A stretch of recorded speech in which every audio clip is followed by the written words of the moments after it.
Hello everyone. तो शुरू करते हैं जी आज कारो का सेशन, कारो 2020 का। देखें, कारो 2020 इससे पहले थी कारो 2016, उससे पहले था कारो 2015 और उससे पहले था कारो 2003। 2015, 2016, 2020। 2020 का जो ये कारो आप देख रहे हैं ये काफ़ी समय पहले आ चुका था, लेकिन नोटिफाई बाद में हुआ और कई अटेम्प्ट के साथ डिले होता गया। और क्योंकि नोटिफाई नहीं था तो फिर एग्ज़ाम में कैसे पूछता है इंस्टीट्यूट। फाइनली अब जो है वो आपके सिलेबस में एप्लीकेबल है, इसलिए आपको कारो 2020 पढ़ना होगा। देखें, अगर आप कारो 2020, कई बच्चों ने कारो 2016 पढ़ा होगा या कारो 2016 सुना, आप शायद अपने सुना भी हो कारो 2016 के बारे में। तो 16 और 20 में कुछ फ़र्क है। वो फ़र्क क्या है उसकी एक सेपरेट वीडियो में डाल दूंगा, लेकिन अगर हम बात करें फ़र्क के अलावा तो ये तो मेन सेशन है कारो 2020 का। इसमें सारा कारो 2020 है। तो कुछ चीज़ें आपको ऐसे मिल सकती हैं खासकर शुरुआत में एप्लीकेबिलिटी के अंदर, जो कारो 16 के साथ शायद सिमिलर हों, लेकिन हमें अब कारो 16 को इतना ध्यान रखने की ज़रूरत नहीं है। हम सीधे कारो 2020 की बात करेंगे और ये कंप्लीट मेन लेक्चर है कारो 2020 का। कोई ज़रूरत नहीं है आपने कारो 16 देखा या नहीं देखा, देखा तो बहुत बढ़िया, नहीं देखा तो और भी बढ़िया, क्योंकि आपको पिछला कुछ आता ही नहीं। तो ये जो सेशन है ये कंप्लीट अपने आप में कारो 2020 का। कई बार बच्चे पूछते हैं सर ये कारो का फुल फॉर्म क्या है। कारो का फुल फॉर्म है जी कंपनी ऑडिटर्स रिपोर्ट ऑर्डर।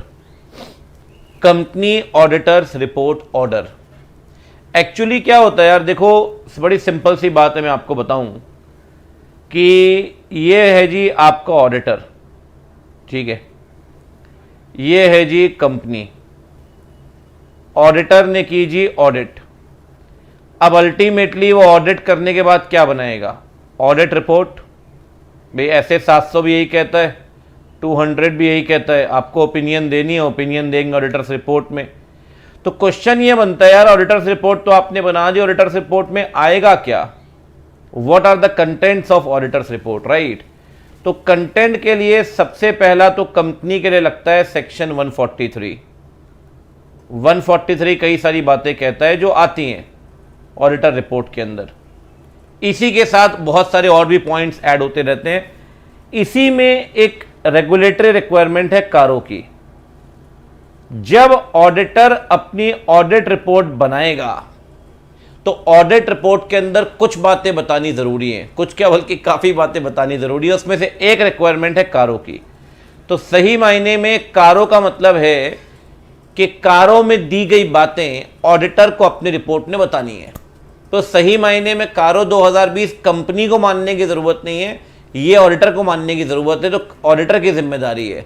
तो आप कह सकते हैं it is the responsibility of the auditor to comply with the requirements of CARO. Company is not bound, right, company bound नहीं है। तो कंपनी कौन सी कंपनी केस में लगेगा वो हम पढ़ लेंगे, लेकिन ये जिम्मेदारी ऑडिटर की है। कारो को मानना ऑडिटर की जिम्मेदारी है, कारो का कंप्लायंस ऑडिटर की जिम्मेदारी है, चाहे तो कहीं लिख भी सकते हैं। It is the responsibility of the auditor to comply with the requirements of CARO. It is the responsibility of the auditor to comply with the requirements of CARO. ये ऑडिटर की जिम्मेदारी कि कारो उसको मानना पड़ेगा, ठीक है।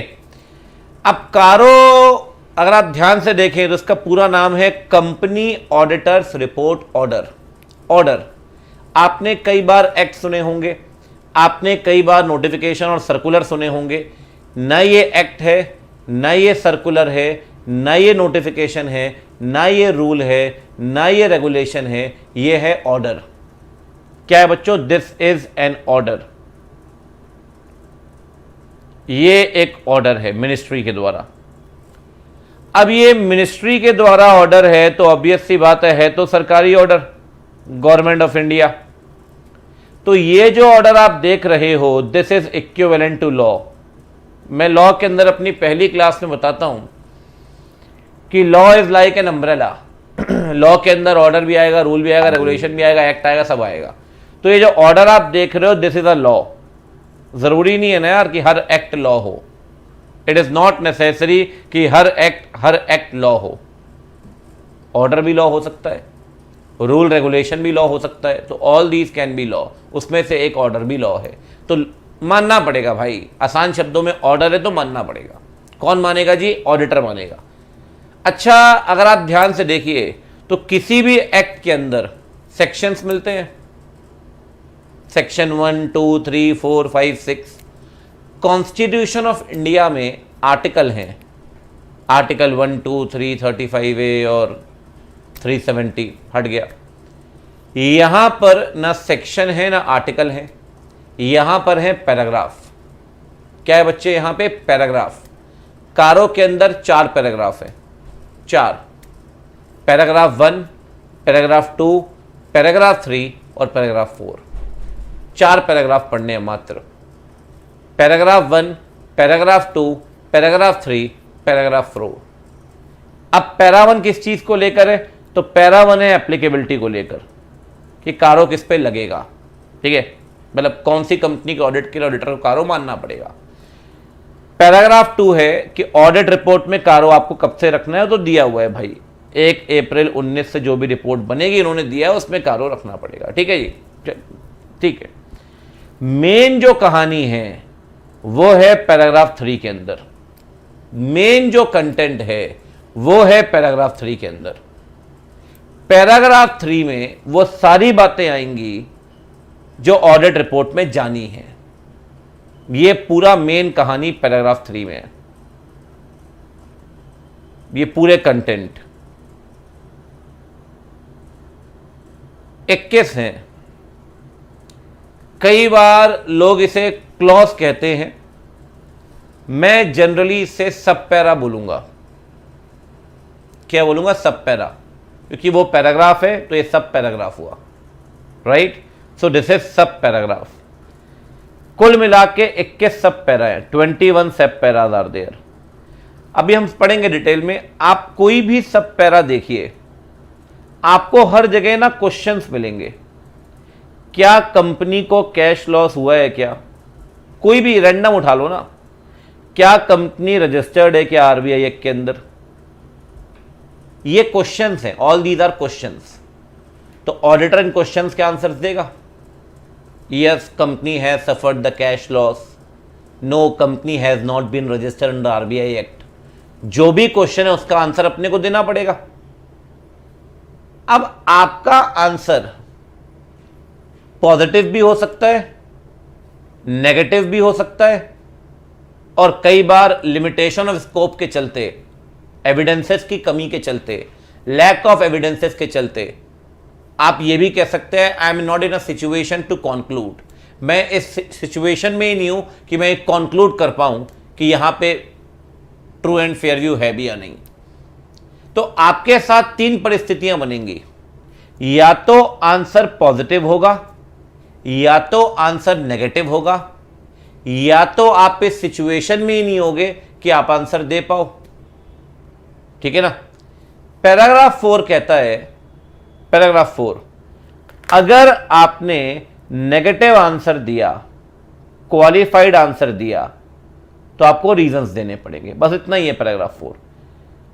आपने बोला कंपनी ने रजिस्ट्रेशन नहीं करवाया आरबीआई एक्ट के अंदर, रीजंस दीजिए कि कंपनी का एनबीएफसी है, कंपनी की एक्टिविटीज़ देखिए, आपको 45IA के अंदर रजिस्ट्रेशन करवाना चाहिए, लेकिन उन्होंने तो एप्लीकेशन ही नहीं दी आज तक आरबीआई को, तो नॉन कंप्लायंस है आरबीआई एक्ट का, समझाना पड़ेगा।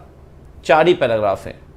पैराग्राफ 1 में एप्लीकेबिलिटी, पैराग्राफ 2 में कमेंसिंग डेट, पैराग्राफ 3 के मेन कंटेंट, और पैराग्राफ 4 कहता है अगर आपने नेगेटिव आंसर दिया या अनफेवरेबल आंसर दिया तो you have to provide the reason for that. Right, so this is CARO 2020। ये मानना, मैं फिर बोलूंगा, ऑडिटर की जिम्मेदारी नहीं है। इसको मानना किसकी जिम्मेदारी है बच्चे? इसको मानना जिम्मेदारी है किसकी? ऑडिटर की। अगर ऑडिटर नहीं मानता तो ये ऑडिटर के पार्ट पे नॉन कंप्लायंस काउंट होगा। किसके पार्ट पे? Being the part of auditor. चलिए तो आगे बढ़ते हैं सर। अब बात करते हैं कारो में। कारो में सबसे पहले क्या पढ़ेंगे? कारो के अंदर पढ़ेंगे सबसे पहले पैराग्राफ 1, सबसे जबरदस्त, सबसे इंटरेस्टिंग। ठीक है, कारो पैराग्राफ 1 क्या बोलते हैं जरा देखिए। मेरे पास ना ये बेयर है, थोड़ा बेयर को मैंने सिंप्लीफाई किया है, और मैं बहुत बार समराइज नोटिंग कराता हूं, आपको पता है, बहुत बार इलस्ट्रेशंस देता हूं। तो मैंने क्या किया हुआ है, जो भी समराइज चीजें हैं उसको एक पीपीटी स्लाइड के अंदर प्रॉपर तरीके से बना रखा है। तो मैं आपको समझाऊंगा ज़रूर, लेकिन मेरी हैंड रिटन काम थोड़ा कम होगा, ठीक है। आप चाहें तो इसे नोट कर सकते हैं प्रॉपर तरीके से अपनी नोटबुक में, तो आपके लिए वो सूटेबल होगा, ठीक है। चलिए तो भाई शुरू करते हैं। सबसे पहले यहाँ पर हम बात करते हैं कारो 2020 की, और सबसे पहले शुरू करते हैं एप्लीकेबिलिटी से। देखिए, कहता है कारो is applicable on every company. बहुत बढ़िया। कंपनी का मतलब है कंपनी इनकॉर्पोरेटेड आउटसाइड इंडिया, नहीं, कंपनी इनकॉर्पोरेटेड इन इंडिया। अगर आप सेक्शन 2 क्लॉज 20 रेफर करें तो क्लियर कर दिया गया है। कंपनी का मतलब क्या है? जिस कंपनी को आपने कहाँ बनाया है? इंडिया में। कहाँ बनाया है बच्चे? इंडिया में, ठीक है। आगे लिखा है इंक्लूडिंग अ फॉरेन कंपनी, मतलब जो कंपनी बनी इंडिया से बाहर है, जिसका प्लेस ऑफ बिजनेस कहां पे है? इंडिया में, उस पे भी कारो लगेगा। उस पे मतलब उसके ऑडिटर पे। इंडियन कंपनी पे भी कारो लगेगा। वो कंपनी, बहुत बढ़िया, वो कंपनी जो बनी इंडिया से बाहर है, लेकिन इंडिया में क्या है? प्लेस ऑफ बिजनेस, उस पे भी कारो लगेगा। बनी इंडिया से बाहर है, इंडिया में क्या लगेगा? Place of business. चलो पूछते हैं इस बारे में, आप मुझे क्वेश्चन के आंसर बताना फटाफट से। सर सबसे पहली बात, कंपनी का रजिस्टर्ड ऑफिस है मुंबई में, कारो लगेगा क्या? जल्दी बोलो। कंपनी का रजिस्टर्ड ऑफिस मुंबई में है, जल्दी बोलो बच्चा पार्टी, कारो लगना है क्या? कारो की एप्लीकेबिलिटी है क्या? बिल्कुल है जी, 100% लगेगा कारो, कहीं कोई दिक्कत नहीं। दूसरा क्वेश्चन, कंपनी का रजिस्टर्ड ऑफिस, कंपनी बनी है पेरिस में, इनका इंडिया में कोई बिजनेस ही नहीं है, इंडिया से कोई लेना देना ही नहीं है, क्या हम उसके ऊपर कारो लगा दें क्या? इंडिया से कोई मतलब नहीं, इंडिया से कोई प्लेस नहीं, इंडिया से कोई प्लेस ऑफ बिजनेस नहीं, इंडिया से कोई नाता नहीं, कारो लगा दें क्या? ना, कारो नहीं लगेगा सर। बहुत बढ़िया, कारो इज नॉट एप्लीकेबल, ठीक है। तीसरा प्रश्न,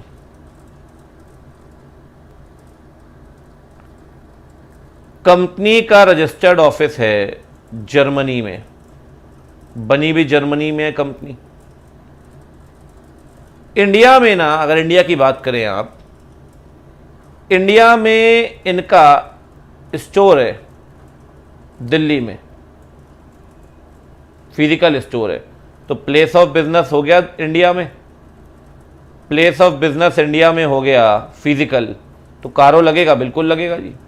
ये 4 पॉइंट अगर आप देखें तो 4 पॉइंट के अंदर फॉर एग्जांपल कंपनी बनाई गई, इनकॉर्पोरेट की गई स्वीडन में, मान लेते हैं, ठीक है, और उनका इंडिया में कोई फिजिकल स्टोर तो नहीं है, बट इंडिया में कहीं ना कहीं अगर बात करें तो वो एक ऑनलाइन बिजनेस कर रहे हैं अपनी वेबसाइट के थ्रू। अगर आप ऑनलाइन बिजनेस करते हैं वेबसाइट के थ्रू, तब भी कहीं ना कहीं अगर आपको याद हो तो कंपनी को हम फॉरेन कंपनी मानते हैं। तो इस केस में अगर इंडिया में आप ऑनलाइन बिजनेस कर रहे हैं फॉरेन कंपनी के थ्रू, तब भी कंपनी फॉरेन कंपनी है, कारो उस केस में भी लगेगा। तो भाई कारो लगता है Indian company plus foreign company दोनों पे। फॉरेन कंपनी का मतलब कंपनीज एक्ट में जो दिया गया है वही लेना पड़ेगा। फॉरेन कंपनी का सीधा सा मतलब है जी वो कंपनी जो बनी है इंडिया से बाहर और जिसका प्लेस ऑफ बिजनेस कहाँ पे है? इंडिया में, उस कंपनी को आप क्या बोलेंगे? Foreign company. अच्छा, मुद्दा ये है कि भाई एक बात बताओ, बात सिंपल सी है कि अब कंपनी आपने जर्मनी में बनाई, ठीक है, इंडिया में उसका स्टोर खोला आपने, कोई डिपार्टमेंट खोला, कुछ भी,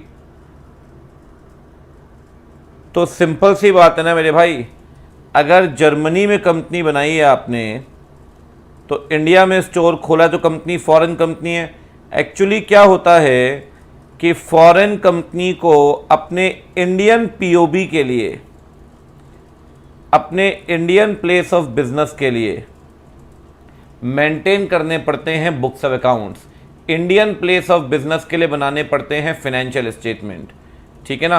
तो जिस इंडियन प्लेस ऑफ बिजनेस के लिए आप फाइनेंशियल बनाओगे, उस इंडियन प्लेस ऑफ बिजनेस के जो फाइनेंशियल्स होंगे, तो फाइनेंशियल्स की ऑडिट भी होगी, और जब फाइनेंशियल्स की ऑडिट होगी तो ऑब्वियस सी बात है ऑडिट रिपोर्ट भी बनेगी, और जब ऑडिट रिपोर्ट बनेगी तो कंटेंट तो कारों के भी आएंगे, ठीक है ना बच्चा बाड़ी। तो जब कोई बाहर वाली कंपनी इंडिया में बिजनेस करेगी तो इंडियन प्लेस ऑफ बिजनेस के लिए फाइनेंशियल बनेंगे, और फाइनेंशियल प्रिपेयर होने के बाद उसकी ऑडिट भी होगी, और जब ऑडिट करेगा ऑडिटर तो ऑब्वियस सी बात है रिपोर्ट बनाएगा, रिपोर्ट बनाते वक्त कारों की बातें आपको बतानी पड़ेंगी, ठीक है। अब सुने मेरी बात, अगर आप यहां देखें तो मैंने आपसे पहले भी कहा था कि every company including foreign company दोनों के ऊपर कारो लगेगा, ठीक है ना। तो मैंने यहाँ पे बेयर तो हमें देखना ही है कारों का, साथ में मैंने समराइज़ की हुई चीज़ें पीपीटी के अंदर, जैसा कि मैंने आपसे कहा। तो ये कारो लगना है इंडियन कंपनी पे भी और लगना है फॉरेन कंपनी पे भी, और फॉरेन कंपनी के बारे में आपको बता चुका हूँ जी। फॉरेन कंपनी का मतलब क्या है? फॉरेन कंपनी का मतलब है जो इनकॉर्पोरेट कहाँ हुई है, जो इनकॉर्पोरेट हुई है बच्चे आउटसाइड इंडिया, लेकिन जिसका प्लेस ऑफ बिजनेस कहाँ है? इंडिया में, जो बनी है इंडिया से बाहर और इंडिया में है प्लेस ऑफ बिजनेस, उस कंपनी को अपन क्या बोलेंगे? Foreign company. चलिए खैर आगे बढ़ते हैं। तो ये बात है फॉरेन कंपनी की। अब ज़रा शुरू करते हैं नॉन एप्लीकेबिलिटी से। कहते हैं कारो इंडियन और फॉरेन कंपनी दोनों पे लगेगा, लेकिन नहीं लगने वाला किस पे? बैंकिंग कंपनी पे। नहीं लगने वाला इंश्योरेंस कंपनी पे। भावनाओं में मत बह जाना, इलेक्ट्रिसिटी कंपनी एग्जेम्प्टेड नहीं है, एग्जेम्प्टेड है banking insurance. Electricity company is not exempted. Electricity company exempted नहीं, मतलब इलेक्ट्रिसिटी कंपनी पे कारो लगना ही लगना है। तो एग्जेम्पशन की लिस्ट में बैंकिंग कंपनी भी है, एग्जेम्पशन के लिस्ट में इंश्योरेंस कंपनी भी है, एग्जेम्पशन के लिस्ट में सेक्शन 8 एक नॉन प्रॉफिट एंटिटी भी है, एग्जेम्पशन के लिस्ट में एक ओपीसी भी है, ठीक है। एग्जेम्पशन के लिस्ट में आपकी स्मॉल कंपनी भी है। स्मॉल कंपनी का मतलब हो गया जी मैक्सिमम कैपिटल 2 करोड़ और टर्नओवर 20 करोड़। काफ़ी समय पहले अमेंड हो चुका था, आपको पता होगा। Maximum capital 2 crore, turnover 20 crore.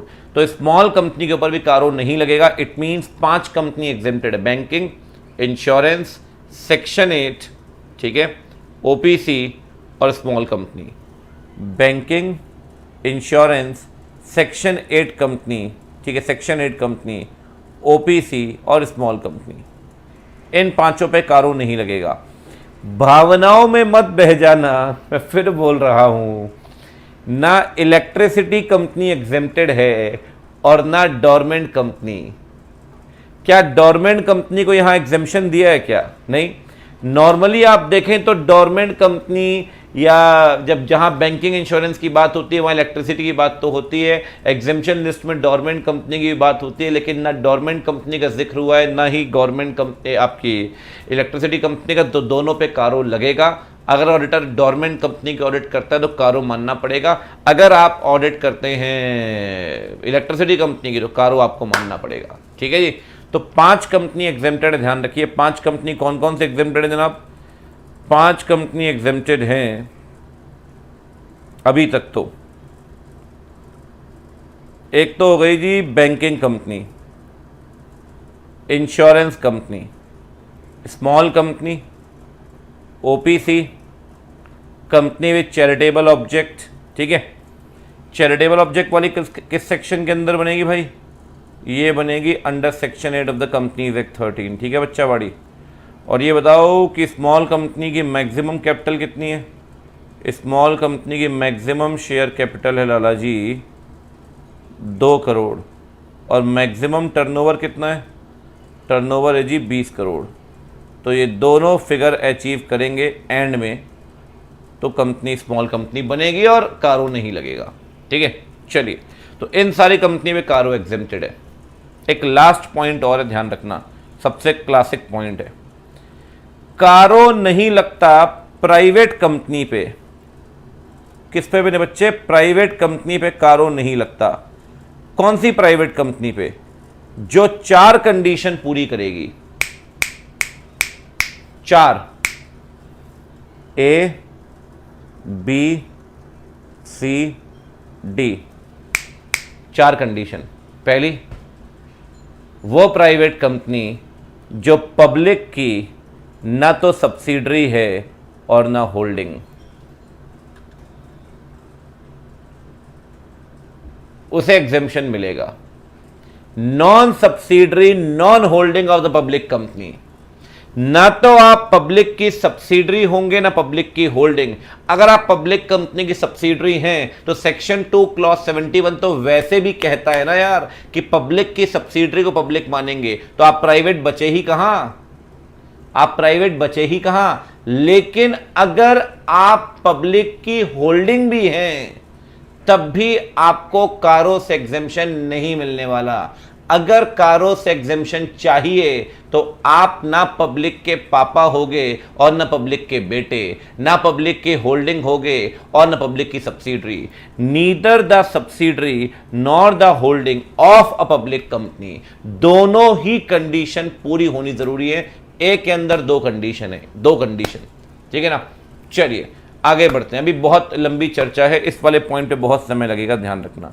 ये है ए पॉइंट, ठीक है, ना सब्सिडरी ना होल्डिंग पब्लिक कंपनी के, ठीक है, A point. Second point, maximum paid up capital reserve and surplus 1 crore रुपए होगा, इससे ऊपर नहीं। लिखा हुआ है paid up capital reserve surplus not more than 1 CR on the balance sheet date, ये बी कंडीशन है। सर एक बात बताइए, पेड अप कैपिटल में कौन सी कैपिटल आएगी? दोनों, इक्विटी प्रेफरेंस दोनों कंसीडर करेंगे। हाँ, रिजर्व में सारे reserves, capital, free reserves, revaluation reserves, सारे, हाँ सब आएगा, सारे रिजर्व्स आएंगे सारे। सरप्लस में क्रेडिट बैलेंस इन P&L अकाउंट आएगा, डेबिट बैलेंस माइनस हो जाएगा। मतलब जो जहां मिले सब मान लो, सबको ले लो भाई, सबको लपेट दो, छोड़ो कुछ मत। कैपिटल सारी, रिजर्व सारे, सरप्लस में जो आना है वो तो आएगा ही। तीनों मिलाकर 1 करोड़ से ऊपर नहीं होने चाहिए। 1 करोड़ तक दिक्कत नहीं है सर, 1 करोड़ तक दिक्कत नहीं है, दिक्कत है 1 करोड़ से ऊपर। 1 करोड़ से ऊपर गए ना तो एग्जेम्पशन मिलना बंद। एग्जेम्पशन तभी मिलेगा जब private company non subsidiary non holding हुई पब्लिक कंपनी की, उनके रिजर्व सरप्लस और कैपिटल तीनों मिलाकर 1 करोड़ से ऊपर नहीं होंगे बैलेंस शीट डेट पे। मुद्दा तो ये है ना मालिक, बैलेंस शीट डेट पे। बैलेंस शीट डेट का मतलब क्या? 31 मार्च। बहुत बढ़िया, 31 मार्च। चलिए एक बार आपको समझाता हूं ये चीजें में क्या इंपॉर्टेंस है जी बैलेंस शीट डेट का। देखिए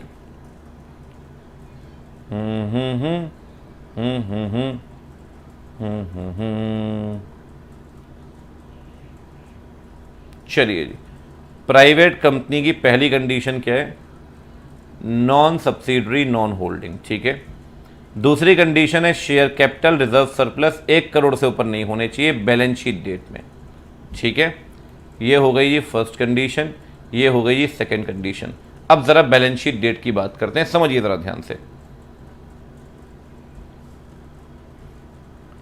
सर साल शुरू हुआ, आपकी कैपिटल है 60 लाख की, आपने साल के बीच में 40 लाख 45 लाख के नए शेयर इशू कर दिए। सेक्शन 61 लगता है, नए शेयर इशू करिए, ऑल्ट्रेशन ऑफ MOA करिए, OR पास करिए, कैपिटल बढ़ जाएगी। 1 करोड़ 5 लाख की कैपिटल हो गई जनाब। कुछ समय के बाद कंपनी ने अपने कैपिटल को रिड्यूस कर दिया, रिडक्शन ऑफ शेयर कैपिटल कर सकते हैं, सेक्शन 66 लगता है, इस पर ध्यान रखिए। और reduction of capital is possible, आपने इंटरनल रिकंस्ट्रक्शन से लेकर अकाउंट से लेकर लॉ तक बहुत जगह पढ़ा होगा। 1 करोड़ 5 लाख की कैपिटल थी बच्चे, 20 लाख का रिडक्शन कर दिया, बची 85 लाख की कैपिटल, 85 लाख की। और यही कैपिटल 31 मार्च को भी 85 लाख की थी, यही कैपिटल 31 मार्च को 85 लाख की थी, 85 लाख की। अब एक बात सुनो, ओपनिंग कैपिटल 60 लाख की, साल के बीच में 1,05,00,000 और साल के एंड में 85 लाख। कहता है सर बैलेंस शीट डेट पे 1 करोड़ से ऊपर नहीं होना चाहिए, तो बैलेंस शीट डेट पे तो 1 करोड़ से कम ही है। हमें ये डेट देखनी है कैपिटल के लिए, ये डेट नहीं। हमें कैपिटल के लिए ये डेट देखनी है, ये डेट नहीं। इसका मतलब बैलेंस शीट डेट पे 1 करोड़ से कम है तो अल्टीमेटली कारो से एग्जेम्पशन मिल जाएगा और कारो आपके ऊपर नहीं लगेगा। तो कैपिटल का फिगर साल के बीच में नहीं देखना लाला, कैपिटल का फिगर देखना है साल के एंड में 31 मार्च को। बैलेंस शीट डेट पे कैपिटल कितनी है वो मैटर करेगी। ड्यूरिंग द ईयर कैपिटल ज्यादा भी हो सकती है, उसका आप रिडक्शन भी कर सकते हैं एसआर पास करके सेक्शन 66 में एनसीएलटी से पूछकर। अगर आप रिडक्शन करते हैं तो ईयर एंड पे अगर 1 करोड़ से कम है तो कारो से एग्जेम्पशन मिल जाएगा। ठीक है जी, बढ़िया चंगा। अब देखिए शेयर कैपिटल में दो तीन बातें ध्यान रखिए। मैंने आपसे कहा कैपिटल में इक्विटी और प्रेफरेंस दोनों ही कैपिटल आएंगी। ठीक है, रिजर्व में सारे रिजर्व्स आएंगे, चाहे कैपिटल रिजर्व हो, रेवेन्यू रिजर्व हो, रिवैल्यूएशन रिजर्व हो, सारे रिजर्व्स आएंगे। सरप्लस में क्रेडिट बैलेंस भी आएगा और डेबिट बैलेंस माइनस हो जाएगा। ठीक है, कैपिटल और रिजर्व सरप्लस आपको कंसीडर करना है, must be considered as on the balance sheet date. Spelling mistake है, 31 मार्च को। It means figure in the mid of the year are irrelevant. साल के बीच में जो भी फिगर है उसका कोई मोल नहीं है भाई साहब, दे आर व्यर्थ, उनका कोई रेलेवेंस नहीं है। रेलेवेंस होगा तो ईयर एंड में, अन्यथा नहीं होगा। ठीक है, बहुत बढ़िया। ये हो गई जी कैपिटल की बात, ये हो गई कंडीशन नंबर 2। पहली कंडीशन है non subsidiary non holding of the public company. Second condition है कैपिटल रिजर्व सरप्लस 1 करोड़ से ऊपर नहीं होंगे। तीसरी कंडीशन सुनिए जरा, लोन बोरोइंग्स भी 1 करोड़ से ऊपर की नहीं होंगी। लेकिन कब? लोन बोरोइंग 1 करोड़ से ऊपर की नहीं होंगी बैंक या एफआई से ली हुई। यह बात गौर करना आप, बैंक या एफआई से। कब? Any point of time. थोड़ा इस पर डिस्कशन करना बनता है। लोन या बोरोइंग बैंक या एफआई से 1 करोड़ से ऊपर की नहीं होगी एनी पॉइंट ऑफ टाइम। मतलब एक बात तो क्लियर है, बैंक के अलावा किसी से लोन लो वो काउंट नहीं होगा। डायरेक्टर के फ्रेंड से लोन लो, कोई दिक्कत नहीं है। इंटर कॉर्पोरेट लोन लो, कंपनी टू कंपनी लोन, कोई दिक्कत नहीं है। दिक्कत वही है, लोन तभी काउंट होगा जब बैंक या एफआई से लिया गया है। फाइनेंशियल इंस्टीट्यूशन है बैंक से, किसी और से लिया गया लोन इस लोन में काउंट नहीं होगा। आप कितने भी लोन लीजिए, 5 करोड़ के 10 करोड़ के लोन उठाइए, चाहे एमडी के फ्रेंड से उठाइए, चाहे इंटर कॉर्पोरेट लोन उठाइए। इंटर कॉर्पोरेट लोन समझते हो ना, रिलायंस ने अगर लोन लिया फॉर एग्जाम्पल टाटा स्टील से, तो क्या ये टाटा स्टील बैंक एफआई है क्या? नहीं, कोई दिक्कत नहीं है। ध्यान रखना, दिक्कत तब है जब लोन लिया होगा बैंक या एफआई से। कितने का लोन लिया होगा? 1 करोड़ रुपए का, तब दिक्कत नहीं है। 1 करोड़ से ऊपर होगा तो दिक्कत है, कारो लग जाएगा, कारो लग जाएगा। एक बात पर गौर करो, यहां दिया है बैलेंस शीट डेट और यहां दिया है एनी पॉइंट ऑफ टाइम। मतलब समझते हैं जी?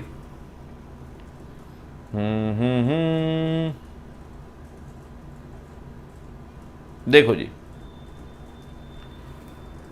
Starting of financial year outstanding loan थे 50 लाख के। ठीक है, 25 अक्टूबर को 20 लाख का लोन और लिया एक्सिस बैंक से। बैंक है ये तो। कितना लोन हो गया जी? 70 लाख रुपए। ठीक है, आगे चलकर आईसीआईसीआई से लोन लिया 40 लाख का। कितने का लोन हो गया जी? 1 करोड़ 10 लाख का। बहुत बढ़िया। फिर आर से लोन लिया। आर बेटा ना बैंक है और ना एफआई, तो आर से जो लोन लिया उसे कंसीडर नहीं करेंगे, ये लोन इररिलेवेंट है। तो 3 लोन लिए, 20, 40 और 10। 10 का लोन इमटेरियल है, 40 का लोन मटेरियल है, 20 का लोन मटेरियल है, 40 20 60 और 60 1 करोड़ 10 लाख। इस दिन फिगर है 1 करोड़ 10 लाख का। लेकिन साल खत्म होते होते आपने 20 लाख का लोन रीपे कर दिया, ईयर एंड में बैलेंस 90 लाख बचता है। लोन के केस में कहता है बैलेंस शीट डेट मत देखना, अगर किसी एक दिन भी 1 करोड़ से एक्सीड कर गया तो कारो लग जाएगा। कारो से एग्जेम्पशन तभी मिलेगा जब पूरे साल में किसी भी दिन लोन 1 करोड़ से ऊपर नहीं पहुंचा। अगर लोन 1 करोड़ से ऊपर पहुंच गया तो कारो लग जाएगा। तो कारो से एग्जेम्पशन मिलना है जब लोन 1 करोड़ से ऊपर नहीं पहुंचेगा at any point of time. अगर एक भी दिन 1 करोड़ से ऊपर हुआ तो कारो लग जाएगा। यहां पे बैलेंस शीट डेट इममटेरियल है।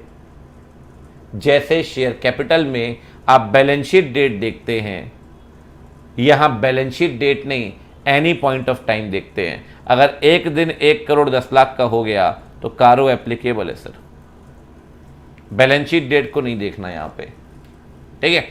तो बैलेंस शीट डेट पे तो 90 लाख का है, लेकिन कहता है 11 दिसंबर को ये 1 करोड़ से ऊपर था, इसलिए कारो लग जाएगा, इसलिए कारो लग जाएगा, ठीक है जी।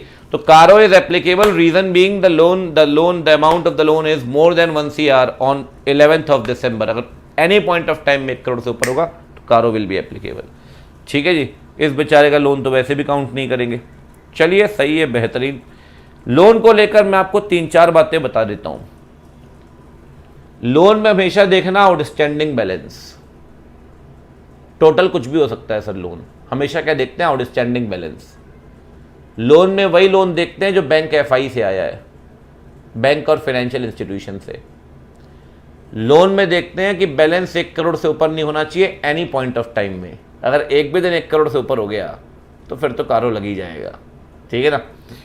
तो कहता है जी लोन को लेकर ध्यान रखिए, only those loan which are obtained from bank FI will be considered. कह रहे हैं आउटस्टैंडिंग बैलेंस देखेंगे, पूरा एग्रीगेट अमाउंट नहीं। और ध्यान रखिए एनी पॉइंट ऑफ टाइम में 1 करोड़ से एक्सीड कर गया तो कारो लग जाएगा। बैलेंस शीट डेट इररिलेवेंट है यहाँ पे। और एक बात मेरी हमेशा ध्यान रखिए, जब भी बात लोन की होगी यहाँ पर सारे लोन आएंगे। सारे लोन मतलब long term loan, short term loan, CC arrangements, demand loan, सब आएगा सर। लोन मतलब लोन, चाहे शॉर्ट टर्म हो, लॉन्ग टर्म हो, CC अरेंजमेंट्स हो, ठीक है, डिस्काउंटिंग ऑफ बिल हो, चाहे आपका मतलब कोई भी लोन हो यार, लोन तो लोन है, हर लोन आएगा। Every loan will be counted in this limit of 1 CR each and every loan, ठीक है ना। तो लॉन्ग टर्म लोन भी आएगा, शॉर्ट टर्म लोन भी आएगा, डिमांड लोन भी आएगा, CC अरेंजमेंट भी आएंगे, सब कुछ आएगा, each and everything will be covered, ठीक है जी। तो मैं प्राइवेट कंपनी में अभी तक आपको बता चुका हूं जी कितनी कंडीशन, 3 कंडीशन। पहली कंडीशन क्या है? Non subsidiary and non holding of public company. Capital reserve surplus 1 crore से ऊपर नहीं होंगे, बोरोइंग 1 करोड़ से ऊपर नहीं होगी, यहां बैलेंस शीट डेट और यहां एनी पॉइंट ऑफ टाइम, यहां कैपिटल, दोनों कैपिटल, रिजर्व, सारे रिजर्व, सारे सरप्लस, ठीक है, और यहां बैंक FI का लोन, आउटस्टैंडिंग बैलेंस। चलिए आगे बढ़ते हैं। चौथी कंडीशन, टोटल रेवेन्यू 10 करोड़ से ऊपर नहीं होगा। अच्छा सर एक बात बताओ कि प्राइवेट कंपनी से एग्जेम्पशन चाहिए अगर, तो मतलब ये एक कंडीशन पूरी करनी पड़ेगी या चारों? 1 + 2 + 3 + 4, ठीक है। टोटल रेवेन्यू 10 करोड़ से ऊपर का नहीं होगा। रेवेन्यू का मतलब पता है क्या है? चलो वहां लिखा ही है वैसे मैंने यहां गंद नहीं फैलाते आपके लिए। रेवेन्यू का मतलब है टर्नओवर भी आएगा इसमें, अदर इनकम भी आएगी। एक बात बताओ, बैंक में FD कराई है कंपनी ने, FD पे ब्याज मिलता है, क्या टर्नओवर है क्या? नहीं तो क्या रेंटल इनकम आ रही है? क्या टर्नओवर है? क्या नहीं तो। स्क्रैप बेच दिया, क्या टर्नओवर है? क्या नहीं तो। पुराने न्यूज़पेपर मिसलेनियस रिसीट बेच दी, क्या टर्नओवर है? क्या नहीं तो। लेकिन टोटल रेवेन्यू तो है। तो टोटल रेवेन्यू में टर्नओवर भी आएगा और अदर इनकम भी आएगी, दोनों मिलाकर 10 करोड़ से ऊपर नहीं होना चाहिए, ध्यान रखिए। It shall not exceed 10 crore as per the P&L, as per the financial statement. मतलब जब साल खत्म हुआ होगा तो पूरे साल का टोटल रेवेन्यू 10 करोड़ से ऊपर नहीं होना चाहिए। और जब आप रेवेन्यू की बात करेंगे तो डिसकंटिन्यूइंग ऑपरेशंस, वो ऑपरेशंस जो आप बंद कर रहे हैं, वहां से भी जो रेवेन्यू आया है उसे भी कंसीडर करेंगे।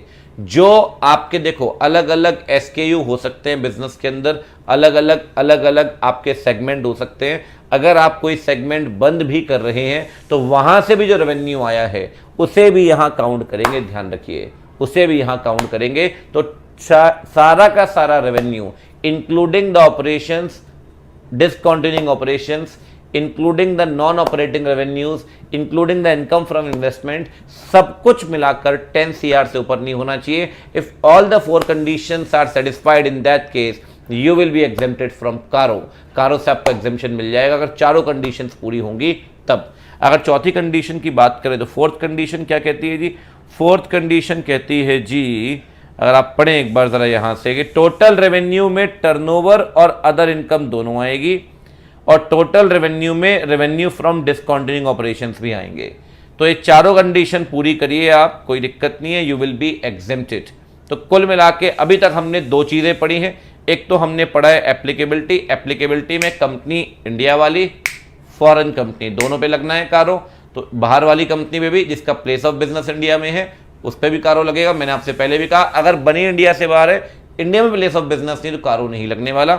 साथ में 6 कंपनी एग्जेम्प्टेड है, लेकिन प्राइवेट कंपनी का जो एग्जेम्पशन है जबरदस्त कंडीशनल है, 4 कंडीशन पूरी करनी पड़ेंगी तभी आपको एग्जेम्पशन मिलने वाला है।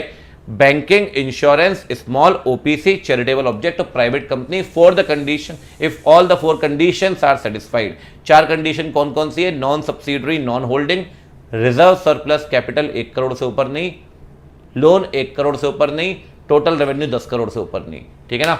लोन में सारे लोन आएंगे, बैंक FI वाले, आउटस्टैंडिंग बैलेंस, कैपिटल के अंदर दोनों कैपिटल आएंगी, रिजर्व में सारे रिजर्व्स आएंगे, और जहां तक रेवेन्यू की बात है तो टर्नओवर या अदर इनकम भी आएगी। ये हमने कर लिया है पैराग्राफ फर्स्ट आपका एप्लीकेबिलिटी को लेकर, ठीक है ना।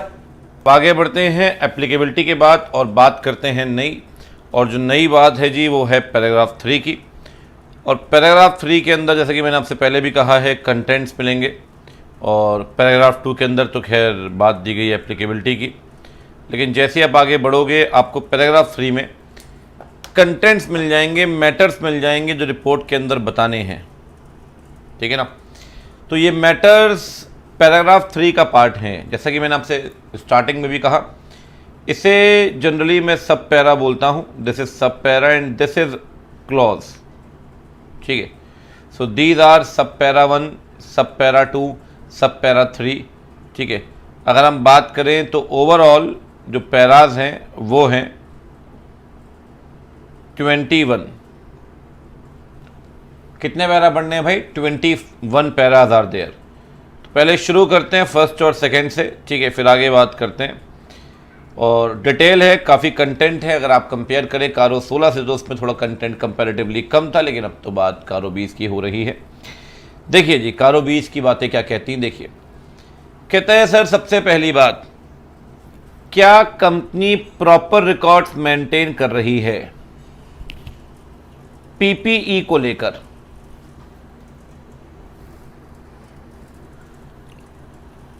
PPE को लेकर, यहां भी PPE होगा। क्या कंपनी प्रॉपर रिकॉर्ड्स मेंटेन कर रही है PPE को लेकर? सर इंटेंजिबल एसेट्स, बिल्कुल जी, इंटेंजिबल एसेट्स की बात की गई। अगर आप सेकंड पॉइंट में देखें तो क्या कंपनी प्रॉपर रिकॉर्ड मेंटेन कर रही है इंटेंजिबल एसेट्स को लेकर? मतलब PPE भी कवर्ड है और इंटेंजिबल एसेट्स भी कवर्ड है। सर प्रॉपर रिकॉर्ड किसके बारे में? Including the quantitative details. Quantitative मतलब क्वांटिटी, कितनी मशीनरीज हैं आपकी, कितनी ज़मीनें, कितनी बिल्डिंग है आपकी, तो प्रॉपर रिकॉर्ड्स मेंटेन करिए, including the quantity and the situation of PPE. क्या हालात हैं पीपीई के, what is the situation of PPE. ये आपको दो बातों को लेकर प्रॉपर रिकॉर्ड मेंटेन करने पड़ेंगे कि कितनी पीपीई हैं और अभी उनकी एग्जिस्टिंग हालात क्या हैं। कहीं ऐसा तो नहीं कि पीपीई आपकी इम्पेयर हो चुकी है, कहीं ऐसा तो नहीं पीपीई आपकी ऑब्सोलीट हो चुकी है, कहीं ऐसा तो नहीं कि पीपीई को उस बैलेंस शीट में नहीं मिलना चाहिए स्थान, ठीक है ना। तो आप दो बातें ध्यान रखिए, एक तो क्वांटिटी और एक सिचुएशन। लेकिन जैसे ही आप इंटेंजिबल एसेट्स पे आएंगे तो इंटेंजिबल एसेट्स में डिटेल नहीं दी, जैसे यहाँ क्वांटिटी सिचुएशन की डिटेल दिए, इंटेंजिबल एसेट में इतना दिया है कि प्रॉपर रिकॉर्ड मेंटेन किए जा रहे होंगे फुल पर्टिकुलर्स को लेकर regarding the intangible asset, but quantity और सिचुएशन की चर्चा इंटेंजिबल एसेट में नहीं की, जो चर्चा कहाँ पे की गई है, पीपीई के अंदर। बात आ रही है बच्चे समझ में? ठीक, आगे बढ़ते हैं।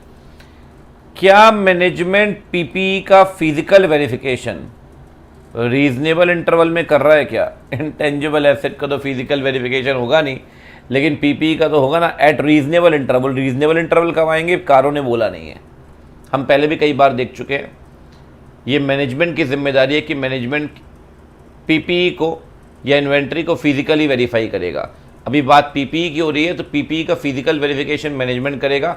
हाँ, इतना ज़रूर है कि अगर आपने फॉर एग्जांपल फिजिकल वेरिफिकेशन किया और पता चला कि जी वो 50 करोड़ की मशीनरी मिली है और बुक्स में आपने जो वैल्यू दिखाई हुई रिकॉर्डेड फिगर्स वो है 70 करोड़ के, तो अगर कोई भी डिस्क्रिपेंसी है, मतलब फिजिकल वेरिफिकेशन में 50 करोड़ और बुक्स में जो वैल्यू दिखाई गई है 70 करोड़, तो मेरे भाई ये डिस्क्रिपेंसी तो है, और ये डिस्क्रिपेंसी छोटी मोटी नहीं है, 20 करोड़ की डिस्क्रिपेंसी है। मतलब this is a material discrepancy. वो मटेरियल शब्द तो सब्जेक्टिव है, एंटिटी टू एंटिटी बदलता रहेगा, लेकिन हाँ अगर कोई बड़ी डिस्क्रिपेंसी है जो वेरिफिकेशन में पाई गई है, तो क्या उसे प्रॉपर तरीके से डील किया गया है बुक्स में? मेरे बच्चे एक बात बताओ, अगर फिजिकली 50 करोड़ की आपकी पीपीई मिल रही है तो क्या बुक्स में 70 करोड़ दिखाना वाजिब है क्या? क्या अगर आपकी फॉर एग्जाम्पल कोई पर्टिकुलर सेट ऑफ मशीनरी है, वो 10 यूनिट है, फिजिकल वेरिफिकेशन में 10 यूनिट मिली है, तो क्या बुक्स में 13 यूनिट दिखाना वाजिब है क्या? भाई एक बात बताओ, अगर आपकी फिजिकल वेरिफिकेशन में एसेट कम मिल रही है तो आपको अपनी बुक्स चेंज नहीं करनी चाहिए क्या? बिल्कुल करनी चाहिए सर। अगर कोई मटेरियल डिस्क्रिपेंसी आती है तो you will alter the books accordingly. ये बात ऑडिटर चेक करेगा क्या मैनेजमेंट ने बुक्स को अकॉर्डिंगली डील किया है या नहीं, ठीक है ना, अकॉर्डिंगली उसे डील किया है या नहीं, ठीक है। अगली बात, ये मस्त पॉइंट है, देखो इसमें कई सारे पॉइंट ना आप वैसे भी ऑडिट ऑफ फाइनेंशियल स्टेटमेंट में भी देखते हैं, पढ़ते हैं, ठीक है ना। क्या टाइटल डीड इमूवेबल प्रॉपर्टी की और मूवेबल की परचेज इनवॉइस, अब ज़मीन या बिल्डिंग है तो उसकी टाइटल डीड ही बनेगी इमूवेबल की, लेकिन मूवेबल है जैसे मशीनरी है तो मशीनरी की टाइटल डीड तो बनेगी नहीं, उसका इनवॉइस होगा, उसका इनवॉइस होगा, ठीक है ना। क्या वो टाइटल डीड, सुनना मेरी बात ध्यान से, क्लाइंट के नाम पे, एंटिटी के नाम पे है या नहीं?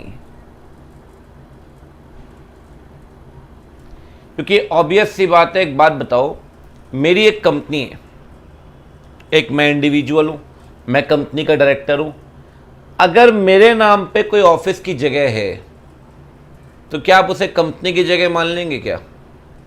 क्या कंपनी अपनी बैलेंस शीट में उस एसेट को दिखा सकती है जो डायरेक्टर की पर्सनल प्रॉपर्टी है? जब मेरी कंपनी का ऑडिटर ऑडिट करने के लिए आएगा तो वो चेक करेगा ना कि कंपनी की बैलेंस शीट में जो भी एसेट्स दिखाई गई हैं वो सही में कंपनी के नाम पे है या नहीं। अरे एक बात बताओ, अगर रिलायंस की प्रॉपर्टी दिखाई जा रही है तो रिलायंस के नाम पे होनी चाहिए ना, मुकेश अंबानी के नाम पे थोड़ी चलेगी। तो आप चेक करेंगे जो भी प्रॉपर्टीज़ हैं वो किसके नाम पे होनी चाहिए बच्चे? This must be in the name of the company. अगर नहीं है, ध्यान रखना, अगर नहीं है तो ये जानकारियां देनी पड़ेंगी। ये 6 जानकारी, प्रोवाइड द डिटेल्स। ये 6 जानकारी कौन कौन सी? एक तो डिस्क्रिप्शन ऑफ प्रॉपर्टी, आप बताइए कौन सा लैंड है, फॉर एग्जांपल कौन सी बिल्डिंग है, land situated in Noida, gross carrying value है 50 करोड़ का, held in the name of Ankit Oberoi, ठीक है जी। Whether promoter, yes, Ankit Oberoi is the director of our company, period held 3 years से। आप कह रहे हैं क्यों नहीं अपने नाम पे कंपनी करा पाई, तो कह सकते हैं सर कोई डिस्प्यूट था, उसमें रजिस्ट्री नहीं हो रही, जो कोई लीगल मैटर था, कोई गवर्नमेंट की ज़मीन थी, डिस्प्यूटेड ज़मीन थी, जो भी मैटर है, किस कारण से वो कंपनी के नाम नहीं हो पाई, वो आपको लिखना पड़ेगा।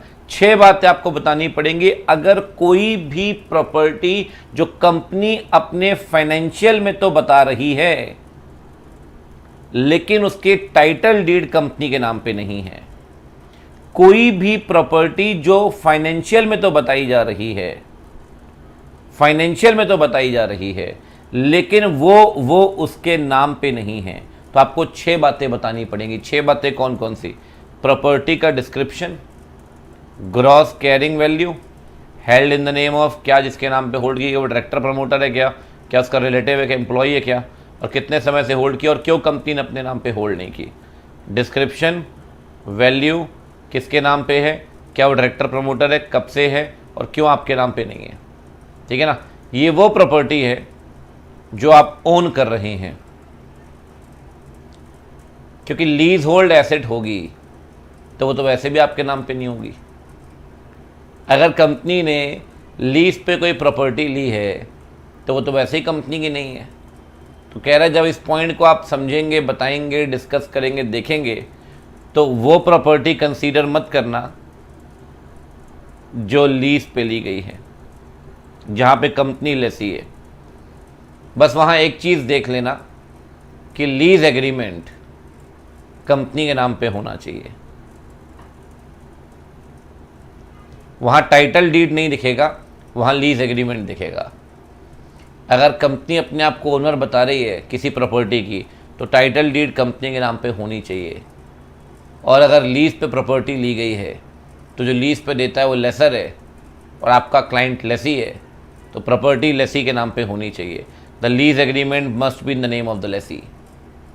अगर ऐसा नहीं है, चाहे टाइटल डीड की बात करें, तो वहाँ पे आपको ये बातें बतानी पड़ेंगी। ये 6 बातें, कौन सी प्रॉपर्टी, कितनी वैल्यू है, किसके नाम पे है, क्या जिसके नाम पे वो डायरेक्टर प्रमोटर है, कब से है, और क्यों कंपनी के नाम पे नहीं है। ये 6 बातें बताइए, ठीक है जनाब। आगे बढ़ते हैं। 3 बातें हो चुकी हैं, कौन कौन सी? क्या प्रॉपर रिकॉर्ड मेंटेन किए गए हैं, क्या पीपी को लेकर, क्या प्रॉपर रिकॉर्ड मेंटेन किए गए हैं, क्या इंटेंजिबल एसेट को लेकर, क्या पीपी का फिजिकल वेरिफिकेशन रीजनेबल इंटरवल में हो रहा है क्या, और क्या कोई मटेरियल डिस्क्रिपेंसी अगर मिली है तो क्या उसे डील किया गया है क्या, और तीसरी बात टाइटल डीड क्लाइंट के नाम पे है क्या, और लीज एग्रीमेंट क्लाइंट के नाम पे है क्या, और अगर टाइटल डीड्स वगैरह नहीं है तो ठीक है, 6 बातें बताएंगे, ठीक है जी। यहाँ पे मैं साथ साथ में समरी भी लेके चल रहा हूँ, ठीक है, जो मैंने आपको बताया अभी तक। Company is maintaining proper records, quantity and situation of PPE and full particulars of intangible assets, ठीक है जी। क्या पीपीई का फिजिकल वेरिफिकेशन मैनेजमेंट कर रहा है रीजनेबल इंटरवल में, मटेरियल डिस्क्रिपेंसी को ठीक किया गया है या नहीं, ठीक है। अभी तक तो यही आया है। और कौन सा पॉइंट है भाई? आ जाओ आ जाओ आ जाओ आ जाओ, वो अगले पेज में मिलेगा आपको, ठीक है। चलो अभी आगे बढ़ते हैं। बहुत बढ़िया। अगला पॉइंट है जनाब, क्या पीपीई का रिवैल्यूएशन हुआ है क्या? क्या पीपीई का रिवैल्यूएशन हुआ है क्या, या इंटेंजिबल एसेट का रिवैल्यूएशन हुआ है क्या, या दोनों का रिवैल्यूएशन हुआ है क्या ड्यूरिंग द ईयर? 2 बातें ध्यान रखिए। अगर रिवैल्यूएशन हुआ है तो वो रजिस्टर्ड वैल्यूअर के द्वारा ही हुआ होगा। कोई भी ऐरा खैरा नत्थु गैरा आपकी रिवैल्यूएशन नहीं करेगा। रिवैल्यूएशन हुआ है तो वो रजिस्टर्ड वैल्यूअर के द्वारा ही हुआ होगा। The revaluation is based on the valuation by the registered valuer, registered valuer. ठीक है जी। साथ में अगर रिवैल्यूएशन करते वक्त, मेरी बात समझना ध्यान से, रिवैल्यूएशन करते वक्त फर्क मिलता है आपको। अब जैसे आपकी पीपीई है, यहां पे एक लैंड है, यहां पे एक बिल्डिंग है, ठीक है जी, यहां पे एक मशीनरी है। लैंड की वैल्यू जनाब बताई गई 50 करोड़, बिल्डिंग की वैल्यू 70 करोड़ और मशीनरी की वैल्यू थी जी 40 करोड़ की। ठीक है। अब देखो जी, मशीनरी तो डेप्रिसिएशन लगेगा, तो मोर और लेस जो था वो डेप्रिसिएशन मशीनरी की अगर बात करें तो वो उतनी ही वैल्यू आई जितनी वो बता रहे थे माइनस डेप्रिसिएशन। लैंड की जब वैल्यू का असेसमेंट किया गया तो पता चला सर लैंड की जो वैल्यू है this is around 65 CR revalued. So these are the carrying values and these are the revalued amount। ठीक है जनाब। और जब बिल्डिंग का वैल्यूएशन किया तो पता चला बिल्डिंग की वैल्यू है जी 68 CR। ठीक है। अगर आप एग्रीगेट में देखें तो जोड़ो जनाब इसको, ये हो गया 160 CR, इनको जोड़ो भाई, इनकी कितनी हो गई 130, 133, 173 CR। ठीक है जनाब। कितने परसेंट का फ्लक्चुएशन है बताएंगे आप मुझे? ये फ्लक्चुएशन आ जाएगा जी करीब करीब मुझे लगता है 8% के आसपास का। 160 यही मान लेते हैं, चलो जी, हाँ करीब करीब मोटा मोटी 8% लिख देते हैं। 172.8 आ रहा है, 8% लिख देते हैं। क्या 10% का इफेक्ट है क्या रिवैल्यूएशन के बाद? नहीं। कहता है सर अगर रिवैल्यूएशन के बाद जो प्रॉपर्टी में चेंज आ रहा है रिवैल्यूएशन में, अगर वो 10% से ऊपर है तो उसे बताइए। क्या ये 10% से ऊपर है क्या? नहीं। लेकिन कमाल की बात, कहता है 10% से ऊपर का चेंज अगर आया है किसी भी क्लास ऑफ प्रॉपर्टी में, ईच क्लास ऑफ प्रॉपर्टी, तो 10% जनाब आपको एक साथ नहीं देखना, 10% देखना है ईच क्लास ऑफ प्रॉपर्टी में।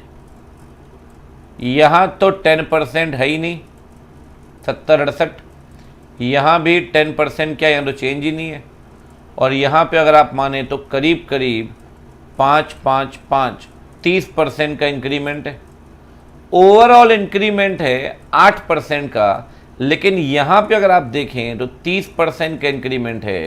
कहता है sir class of asset, each class of asset अगर उसमें 10% का बदलाव है तो ऑडिटर को ये चेंज बताना पड़ेगा।